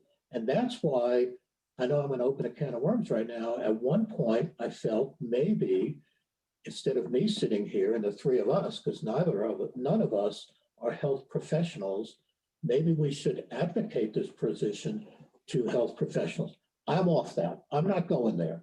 Okay. But that's why I did it, because I felt we need to have the best advice on health that we can. So I'm fine. So second best would be an advisory committee to tell me, like Dr. Larson said today. I learned so much about what he said. I mean, I'm no expert in COVID, but I know more than I did before. And if someone said to me, how far do droplets go? I can mimic what he said. So what I'm trying to say is, I don't like smoke and mirrors. I feel like this is a lot of smoke and mirrors in terms of it is not mandatory. We can ask, we can put in place that we decided that we want a advisory committee. That's right. And I'm perfectly agreeable with that. I just don't like the idea that it was mandatory. And that is what I heard multiple times. So that's my point. It's not a big deal. My overstatement, then I'm sorry for it. However, I'm not sorry for the fact that I do not see the necessity to have two advisory groups, period. We have the opportunity because we have the legal opportunity to establish our own advisory board through the public health department, which should be providing So us. let me ask this question that I think really comes down to the bottom line. The advisory committee that Dr. Brown is suggesting, is it the Board of Health Advisory Committee or is it the it's not Public Health Director's Advisory? It's an advisory group that he is accountable to put together for us. It is our advisory group, period. So this will be the Board of Health Advisory Group is what you're working on. Is that Yes, it's because the Board of Health and the director is an agency. That's the agency. Peggy Collins here.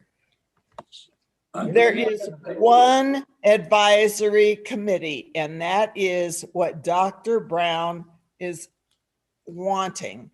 And I There is appreciate no it. purpose. You are not a health director, and I don't think you should be in the middle of this conversation. Okay, well, she's entitled to a public comment. But not right now. That's okay. Peggy, thanks for the comment right now, but we need to get through the discussion and then I'll open it up to everybody. Because it's my opinion that the public health agency, which the whole department includes the Board of Health. We're not three organizations. We're one organization, one agency. We have the ability and the statutory authority to establish an advisory committee if we want to. It's not his advisory committee to listen to by himself and then tell us what he's going to do. That's not how it works. That's not how I want it to work. It's not how you want it to work. So, and that's not how he's established it by practice and from his experience. And I want to hear the options that he's listening to from Doctor. I don't know that you're right. And you did a great presentation, but I want an opinion. I want it bounced across of the experts, including the right experts for whatever the emergency is. And then let us hear our options that are available, and then we can make decisions, whether we accept them or not, or ask for more advice, or put another member on the panel. It can be anybody. Okay, go ahead, Tom. So Cliff sent us an email. The subject was the Public Health Director Advisory Council listing. Below is, have you read this email? Yes, I have. Well, below is a listing of individuals who have agreed to serve as members of my public health agency advisors. I support that 100%. Let's be clear. You're talking about an advisory committee for the public health agency, correct? As the public health agency serves the commissioners. 100% understood.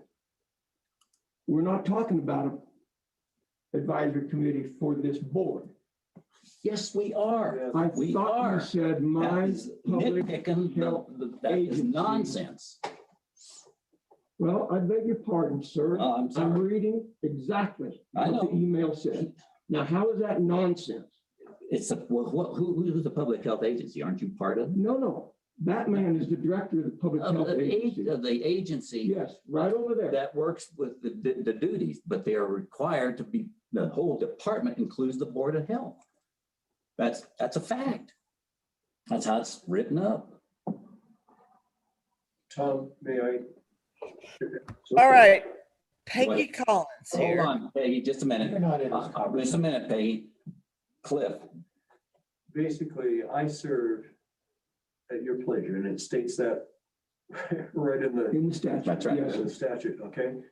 And so everything that I do is to bring information and advice from the best people that I can find to give you the most information to allow you to make the best decision for the citizens of this county.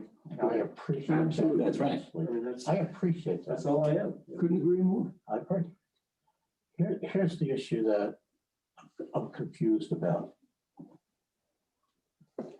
If it's a public health advisory group, where does the Board of Health fit into that? Do we, is it our group or is it your group or is it a compilation of all of us?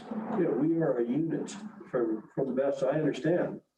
For everything in public health, we are a unit, and there's I'm trying to think of something, and this is just me, okay? Trying to think of something that does not somehow impact on public health.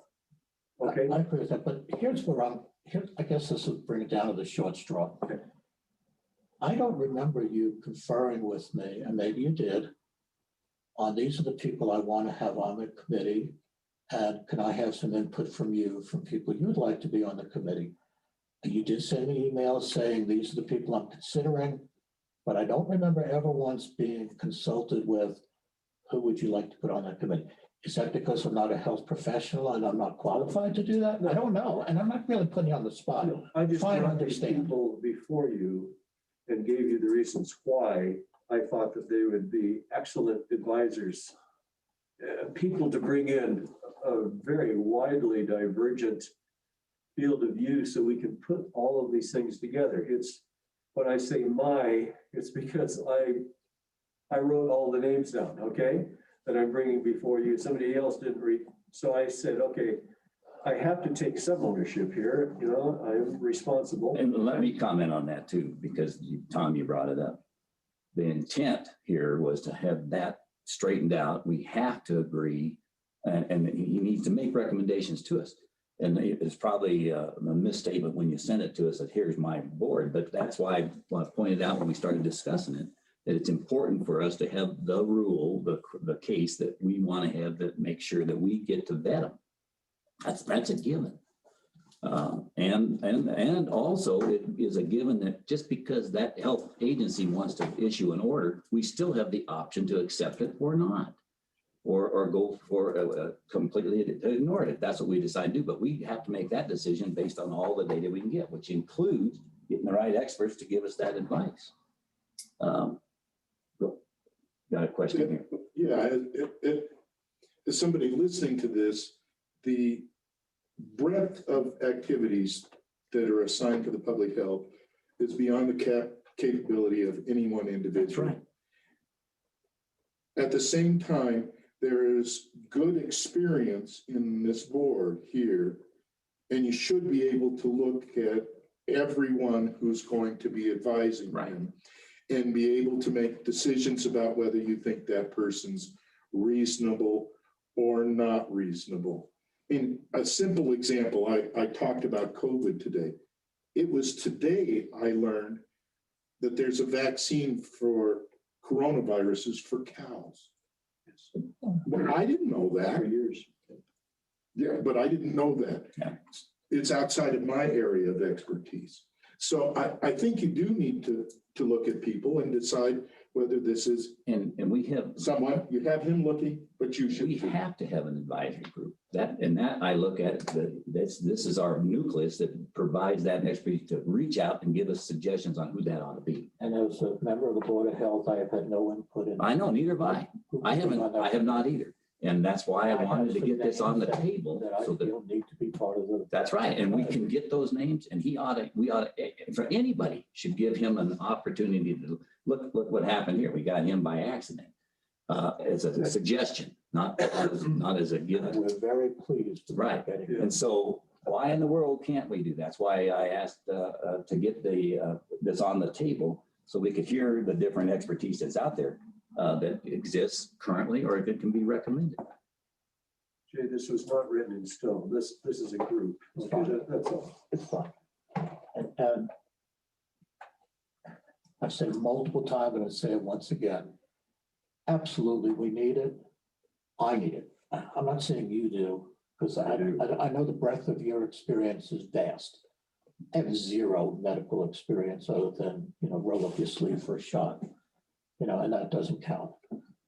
So I am not opposed to you putting it together. I will be opposed if it's approved without input, additional people, vetting, that kind of thing. Bringing a long list of people makes perfectly good sense. You also gave us not just names, you gave us reasons why you want them on there. I think that was wonderful. I told you earlier today, I think you're doing a great job. I don't have a problem here. My big issue was there are some people that I have spoken to who are concerned that, wait a minute, none of those people have actually public health experience And there are some people in the county that might have public health experience. And all I want to do is say, I might want to add names to the list and add more suggestions. And if it is a Board of Health Advisory Committee working through you, I'm cool. I'm not going to have a big issue here. And I got a nurse today, just like a gift from heaven, who had actually taught this a while back, but it was great. I mean, it was absolutely fantastic. So, That's what I want. so let me get it all back on track so we can get moving. The issue then is, how do we instill the right rule, the right process, the right procedure in order for us to vet people on or to come up with, how do we do that? Before we vet the people, this is just a suggestion, Mr. Chairman. Before we vet the people, let's get a list that we all agree with. Hang on a second, let me finish. Let's get a list of all the people that we all want to vet. And let's sit down as a committee and talk about it and see, why is this person good? Why is this person not good? And do that in private. We read off names in public. If I happen to say person X, I don't feel is the right person, I only will embarrass that person and I will make myself look like an idiot. That is not the way to do this. No, I agree. I didn't want to do it that way. That's correct. That was when we had the discussion initially. We need to have that separately handled. If that's the procedure we're going to adopt as one of our rules, that's good. We can do it in a private session, get all the lists together. And if anybody in the county has any other suggestions of a person for some expertise, they ought to be able to put it in there for us to consider. And I agree with that completely, that the county folks need to have input as to who is on this list and not. Right. So I think the next step would be to establish a workshop, if you want to call it that, where we vet them, but probably the right way to do it. And it also allows the public to participate. Right. So I think that would be the next step. I think if we. We're not in public comments, sir, please. Let us finish our business and then we'll talk. So if we want to establish that, we've already established the reason that was good to have another date to meet was exactly what I mentioned. It's probably after we get to talking about this, what that might entail. Maybe it entails an item that says, let's establish a workshop to go vet people. All right, I say we move on to the next level with this progress. Let's make it a joint committee, and the ultimate decision is going to be the three of us. Right. That's the ultimate decision. And I'm not going to allow it to go beyond that if I can help it. No, we can't. So let's go ahead and let's get a workshop working. Obviously, Dr. Brown needs to guide us in the direction, but ultimately the decision is going to be the three of us. Okay, let me, this is a discussion. That's why I'm not trying to interrupt. It's a discussion. The medical clinic has a board and they are part of the medical clinic. I object to the term joint. We are a unit, like Cliff was trying to say, as an organization. And we have the authority. We are the authority for that. Any action that has to deal with the public, a law or a rule or an order has to be approved by us. And so we are an organization. That's all I'm trying to point out. So we can move ahead. Okay. So my point was that I was prepared to approve this committee, this advisory committee. Peggy Collins here. I can't hear you, Tom. I thought that was why he submitted these names to us. I support and have from day one that I thought we needed an advisory committee. Right. Now, if the public health agency wants, needs, and has an advisory committee. Peggy Collins here. I can't hear you, Tom. Maybe you ought to take your mask off and talk clear, Tom. I think that's great. I would support that 100%. Okay. Okay. We're in agreement. We're in agreement. Agree that we need a and we have a mechanism to do it. And if it's an advisory committee that's going to advise the Board of Health through Dr. Brown, this is the way it ought to be. That's right. I think we're in agreement. Okay. Any other comment, Dr. Brown? Okay, I'll open it up. A comment from the public. Go ahead, Peggy, you had a comment, and then we'll see who else does. I'll wait until I see what everybody else has to say about that. Okay. Well, I have one. All right, we got one. Matt, go ahead. I respectfully suggest that before you have any meetings in secret about who or who will not be on this committee, that you get an ironclad opinion from the county attorney that you're proceeding properly in that regard. We never, ever, ever do anything in secret, ever. The only time is there are 3 times you can be in secret, okay? And it's called an executive session. When you discuss a personnel matter, an individual personnel matter, if you're getting attorney advice. Personnel matter, strategy. What strategy in the lawsuit? What are the whole? Oh, yes, if you're talking about vetting a contract because if other people hear it, it'll give them an unfair advantage. Sure. That is the only time we ever go into a closed meeting, only time. And this will not be a closed meeting. It'll be an embarrassing meeting because I may say person A, I don't feel is qualified, or there's another issue there. And I'm sorry it has to be that way, but that's what the county does. So please don't say we go into secret meetings. We've been accused of that recently by one of the people here, and it has never happened. But I thought that. I'm not going to argue with you, sir. I'm just made my comment, responded to yours. I'm done. Well, I understand, but I thought that there was going to be a discussion of the qualifications of the people that were going to be on the board. Let's time out here. But it was going to be a secret. Time, not a closed executive session. I think what you heard was Jay initially saying we have to get in a different group, and we call it a workshop in order to vet these, and that's always open to the public. And what he said earlier is we have to get into a private meeting. He didn't mean a secret meeting. It was a separate meeting. No, a separate meeting from this one. Oh, I see, but the public will be invited. You bet. Okay, I got it. Every workshop. I knew you guys understood it. I didn't understand it. Accept my apologies. But we agreed on a workshop at the end. I didn't mean that. I didn't mean to get upset. It's a touchy subject because we've recently been accused of, it's the Opens Record Law, also known as the Sunshine Law. It's both the same thing. We've been accused of violating that, and we have not. And that's why I'm touchy about when that brought up, because we have never done it. I've been through this for a long time. I have never once intentionally had a discussion outside the public that had any bearing on the outcome of something.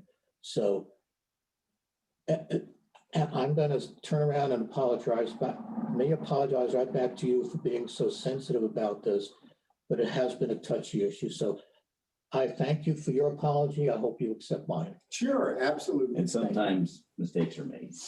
Okay, so here I am, Peggy Collins, ahead, another attorney just like Matt Miles and Jay Prince. Let's get this straight. You're a California attorney. You are not a Colorado attorney. Is that correct? Does not matter. I am an attorney. Yes. I have my opinion. Well, if you're going to call yourself an attorney, let's not portray yourself as a Colorado attorney. That has occurred recently. I did not. And neither did Matt Miles because he's a Florida attorney. That's right. That's okay. We don't not portray himself as an attorney, but I'm not going to argue with you. Go ahead. Say whatever you want to say. Go ahead, Peggy. We are all attorneys, Jay. Okay, let's go. Keep her above personalities here. Let's go, Peggy. I want to hear your comment. You know what? After that, I have nothing to say. Okay, move on. Well, I object. I would like to hear what you have to say, Peggy. Because it matters. You're a citizen of the county and you're a taxpayer. I am.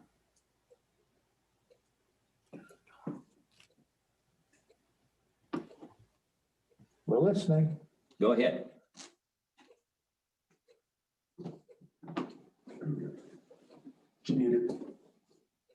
Okay. All right. Well, thank you, Peggy. We'll do it another time then. Any other comments? This is Ashley Franklin.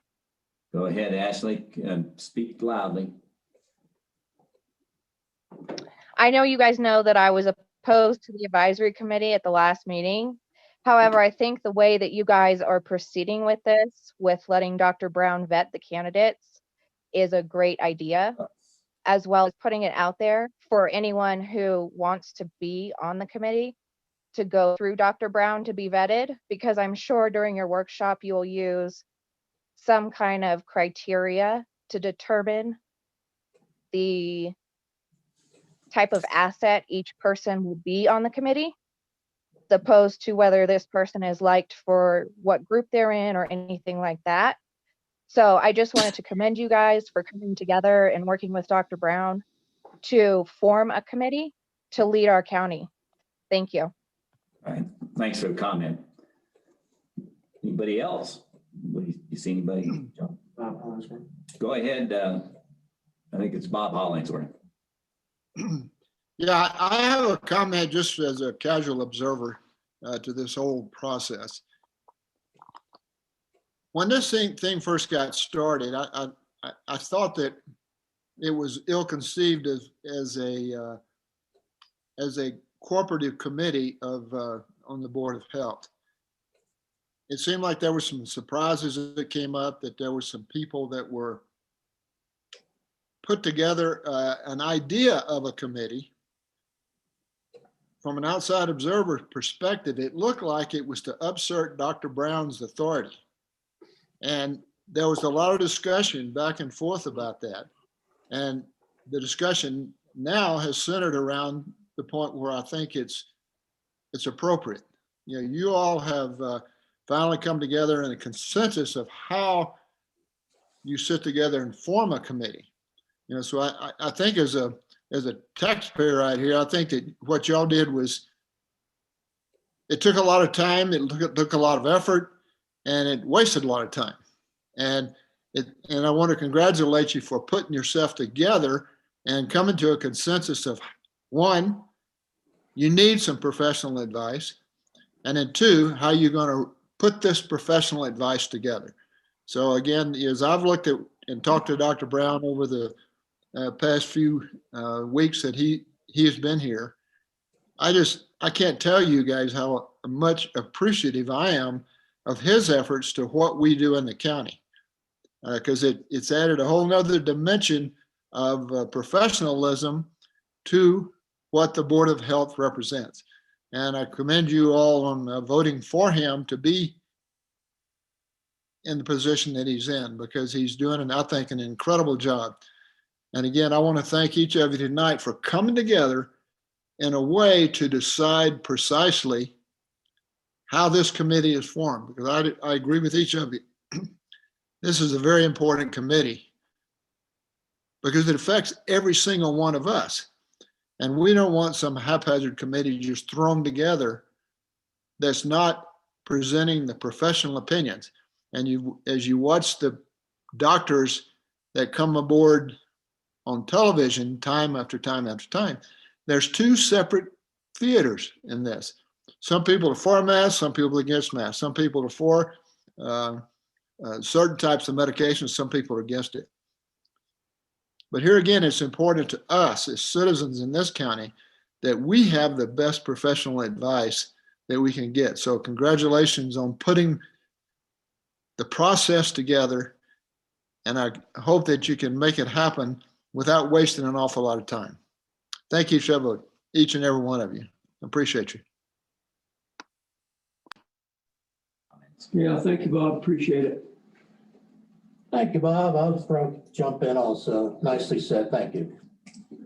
Anybody else raising their hand out there? Vernon? Yeah. Motion to adjourn.